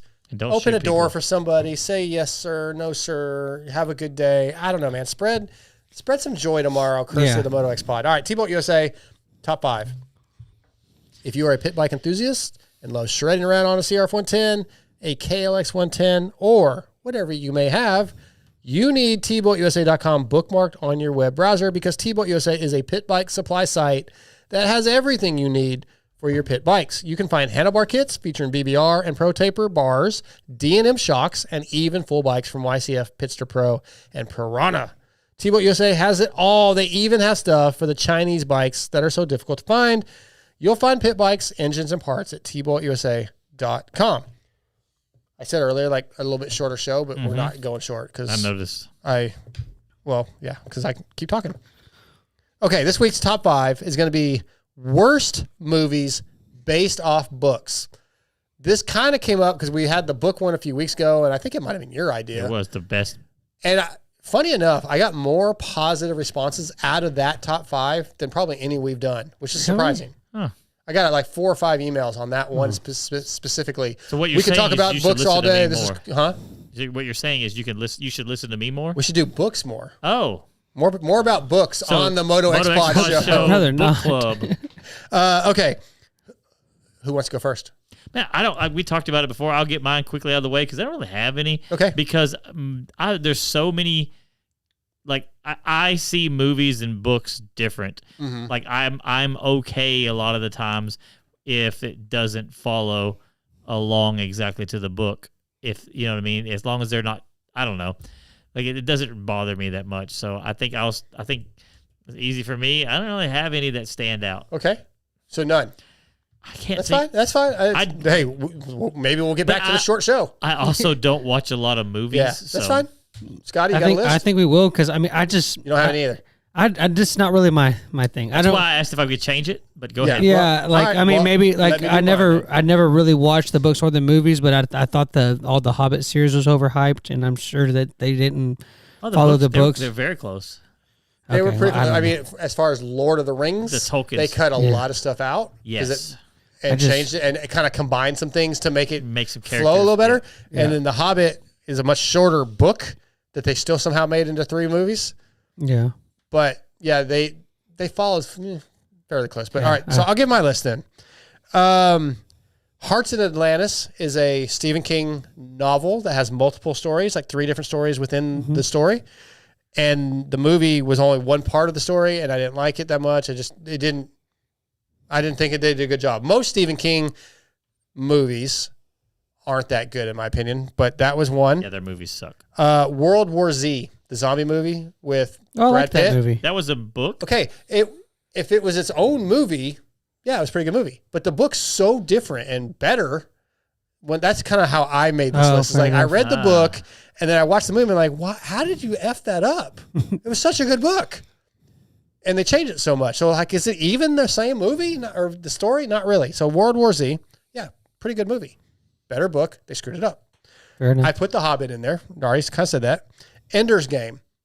I thought that was a pretty good movie. And then I read the book, and I was like, oh, my God, this book is amazing. The movie kind of sucks now because it's just limited. Number 1, worst movie based off any book, The Dark Tower. It's my favorite series of books of all time. We talked about that in the book 1. Did they just make it? They just didn't put a good budget into it. Changed everything. There's parts. Okay, this is gonna maybe get me some heat. In the book, the main character is a white guy from a different world. He interacts with a black woman in a wheelchair. It's hard to explain. And there's this... Which book? The Dark Tower series. Okay, yeah. So there's this relationship that builds through these 2 characters. And in the movie, they made the main character a black guy. And I'm like, well, if you ever follow this up with the rest of the story, you can't have that relationship anymore because you just screwed it all up. It's hard to explain without reading the books and seeing the movie. The Honky mofo. Yeah. That's what she kept saying. The movie has absolutely no parallel with the books. At all. Which, in TJ's case, like he's talked about this, the story, the Dark Tower itself is literally every level of the tower is a different universe, basically. Yep. So the movie could come from a different universe of the Dark Tower, but nobody that loves the Dark Tower wants to see a different story. We want to see our story that we've read on the screen. They ruined it for me. Well, for me, he likes it. Well, I tell you what, the guy that I don't know his name. I forget his name. Yeah, the actor that they had play Roland. Actor. God, he did such a good job. Yep. And the story that they had between him and his father, like, you know what I mean, when they played that part, it was so awesome. They added things that were never in the book, where him and his dad were fighting, you know, and when his dad died and all that kind of stuff, were not in any of the books. And so to me, it's a different, like I said, as a different level of the tower. Yeah, I wanted to see the story that I read on the screen. I think we're going to get it with AI coming. Watch, somebody's going to make a whole TV series out of it. Maybe. I did learn the hard way about like what you're saying, like the books don't ever follow the movies, because I you know, like I had to get like my AR reading points, like for your and it was like the last day for the 6 weeks, and I was way behind, and I was like, oh, I've seen like this book is on the list. We had my stepmom has this movie. Yeah, what was it? I can't remember. This was 20-something years ago, but it had the movie. I was like, oh, I'll just watch the movie. I watched the movie, and I was like, okay, I got this. That's a pretty easy story. I figured it out. And then I went to go take the test, and like not one character or person or anything they asked about the book was anything to do with Dark that Tower. Movie. No, I don't think so. It was some. Hey. It was some crappy book movie thing, but. Yeah, I didn't pass. All right. ETS Racing Fuels. Pick one. ETS Racing Fuels was forged from the heat of competition nearly 30 years ago, developing purpose-engineered fuel for high-profile teams and highly competitive series. We have been the power behind many podium wins ever since. Teams using ETS Racing Fuels include Factory KTM, Factory HRC Honda, Rockstar Husqvarna, HBI Kawasaki, Next Level Honda, Solitaire Racing, and many, many others. Visit ETS Racing Fuels to find your local distributor. This was a TJ suggestion. Would you rather have an old style phone, like a flip phone, where you can only call and text for a year, so no smartphone, or no Google, dirt bike for a year? No Google, no maps, no group messages, no social media because it's all on your phone or whatever. It's you couldn't even use like a Garmin for maps. See, I'm about to cheat. So you could use a Garmin for maps, but I'm just saying you could use a computer if you wanted to do your, but I'm talking on your phone. You can't carry a phone with you with all this stuff. I feel that's a very easy pick. I'm going no smartphone, so I can ride. Me too. And I'll take my iPad with me or whatever. According to y'all, I've done both of those for the last That's what I said in the text. I said, Scotty's already there. He doesn't have a smartphone and he doesn't ride. So we know which one he would pick. Yeah. I don't have a bike I'm saying you can't like carry all the things that the smartphones can do for you. Can't have it with me. You can't have it with you. You didn't say that in your suggestion. I understand that, but once again, you don't follow along. So you said no smartphone. My iPad is not a smartphone. It's a iPad. You know what I mean, where it's the you need to be more explicit, or people are gonna specific. Okay, so now that you is what I tried to say. Explicit is what? Is that right? I think specific. More explicit in your explicit. That's what I said. Yeah, but not explicit. Not explicit was like no. There's bad. two different. What did I say? You said explicit. Is that right? Right. Okay. You're thinking explicit, which is like vulgar. Vulgar. Okay. My bad. Okay. Yeah. I thought I said it right. All right. Anyway, I couldn't spell either one of them. TJ, what would you pick? Obviously, I would pick riding and go back to the regular flip phone. Flip phone. Yeah, I don't whatever. But I just I can't even text. Like, can I print out a MapQuest? You could text people, but you can't have MapQuest. God. Oh yeah, you did say you can call. You can call and text, and that's it. Okay. Yeah, I'm good with that. Yeah. Do you have to text like? Yep. QWERTY or whatever? Was that what it's called? Like QWERTY? This is QWERTY. QWERTY is the actual keyboard. What was it called? Do you know why it's called QWERTY? I've heard because of where the Q, because you can QWERTY QWERTY. Yeah. Okay. Yeah. Because it's on the keyboard. Yeah. Because that's how it's spelled across the keyboard. QWERTY. Why is it not QWERTY? Why? It's just QWERTY keyboard. Okay. Yeah. What was it called? QWERTY. What was it called when you would hit like 2 for ABC? Like I don't know the name of it. There was a term. There was a term for it. You're right. Yeah. And there was. You could have a sidekick.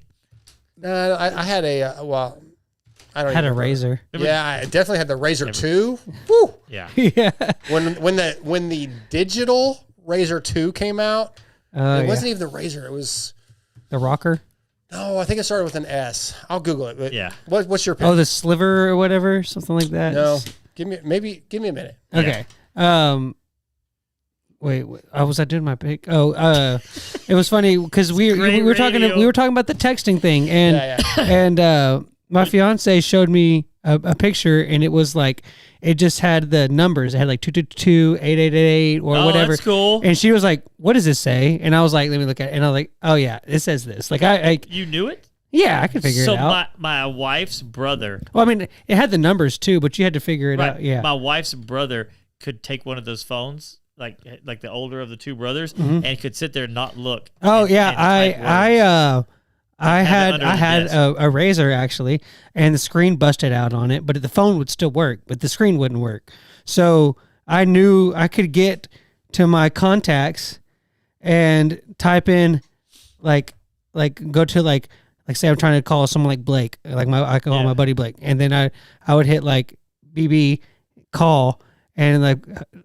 What's up, dude? Okay, yeah, it worked. All right, I got you. Yeah, I didn't call the wrong person because he was in school texting during school, but he could hold the phone in his pocket. Yeah, everybody used to do. And when we were in high school, everybody did that. Really? Everybody. About your age. Yeah, everybody texted in their pockets for sure. But my pick would be, I mean, I would like to just ride again, so I'll pick the riding one. I think I could handle, it'd probably actually be good for me to get away from the phone, get away from the social media and all that for a while. Get away from his phone that doesn't answer. Yeah. Exactly. Because you can still do everything you need to do on the laptop. You have like you said, you had a computer at the house. Yeah. Like you can still do all that stuff that you need to. What was it? What'd you call it? MapQuest? Oh, yeah. I mean, I missed MapQuest. Ask Jeeves. I don't know anything about that, but I can't find the model yet on the phone, but I feel like it was called like an SR50 or something. Who knows? Yeah, I think that's what it was. But anyway, it doesn't matter. FXR picks for Vegas. Let's get this thing wrapped up for the night. If anybody's even still listening. Oh yeah, we got 50. MotoXpod.com, YouTube. Follow and like and subscribe to our YouTube channel, please, please, please. We need the views. Yeah.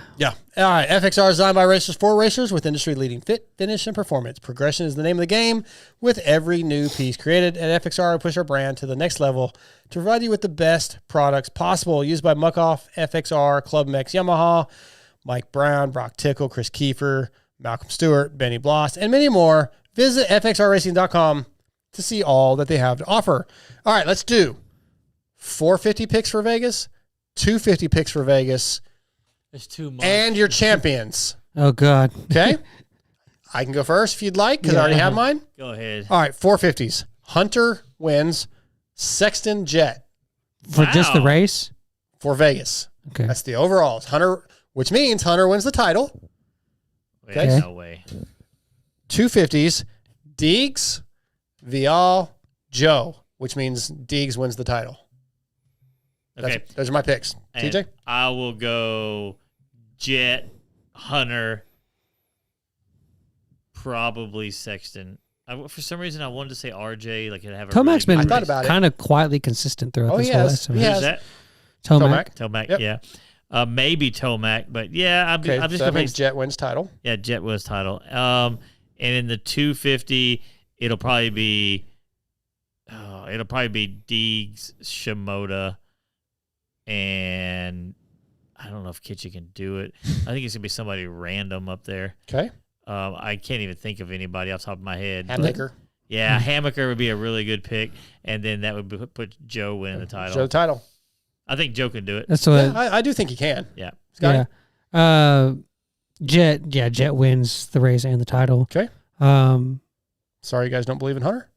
No, I would love to. We believe in Hunter. I believe he gets second. Jets. I also believe that Jet's really, really freaking good. Yeah, I hear you. I'll do. I think you already did this pick, but Hunter second, Tomac third. Okay. 250s? I'm going to go Hayden, Hammaker, Joe, which means Hayden wins the title. Okay. And Donnie says Chase, Eli, Hunter. Hey, Donnie, send an email, and maybe we'll give you the casual, FXR casual, or a gift pack of something, since nobody didn't get one single response to the picks last week for a prize. Send them in with the email, Donnie, because those are some good. Contact form, MotoXpod.com. So I do think it's kind of weird. Like we do a 2-moto format, and then it goes into like Olympic style points, but then it turns into like regular points. I don't know. It just the way they did it on the broadcast was kind of confusing. Okay. I mean, Well, maybe that can be on your list of negatives for SMX in 2 there weeks. you go. No show next week. I want to thank Race Tech and Yamaha Motor USA for being the presenting sponsors of the show. I want to thank Guts Racing, X Brand, FXR, ETS, T-Boat USA, Grill Your Ass Off, Kyle Chisholm and Dylan Ferrandis. Appreciate their time tonight. Yeah, we'll be back in 2 weeks. TJ won't. Scotty probably will. Other than that, we appreciate you guys. It's been a fun show. We love everybody that listens. We're out.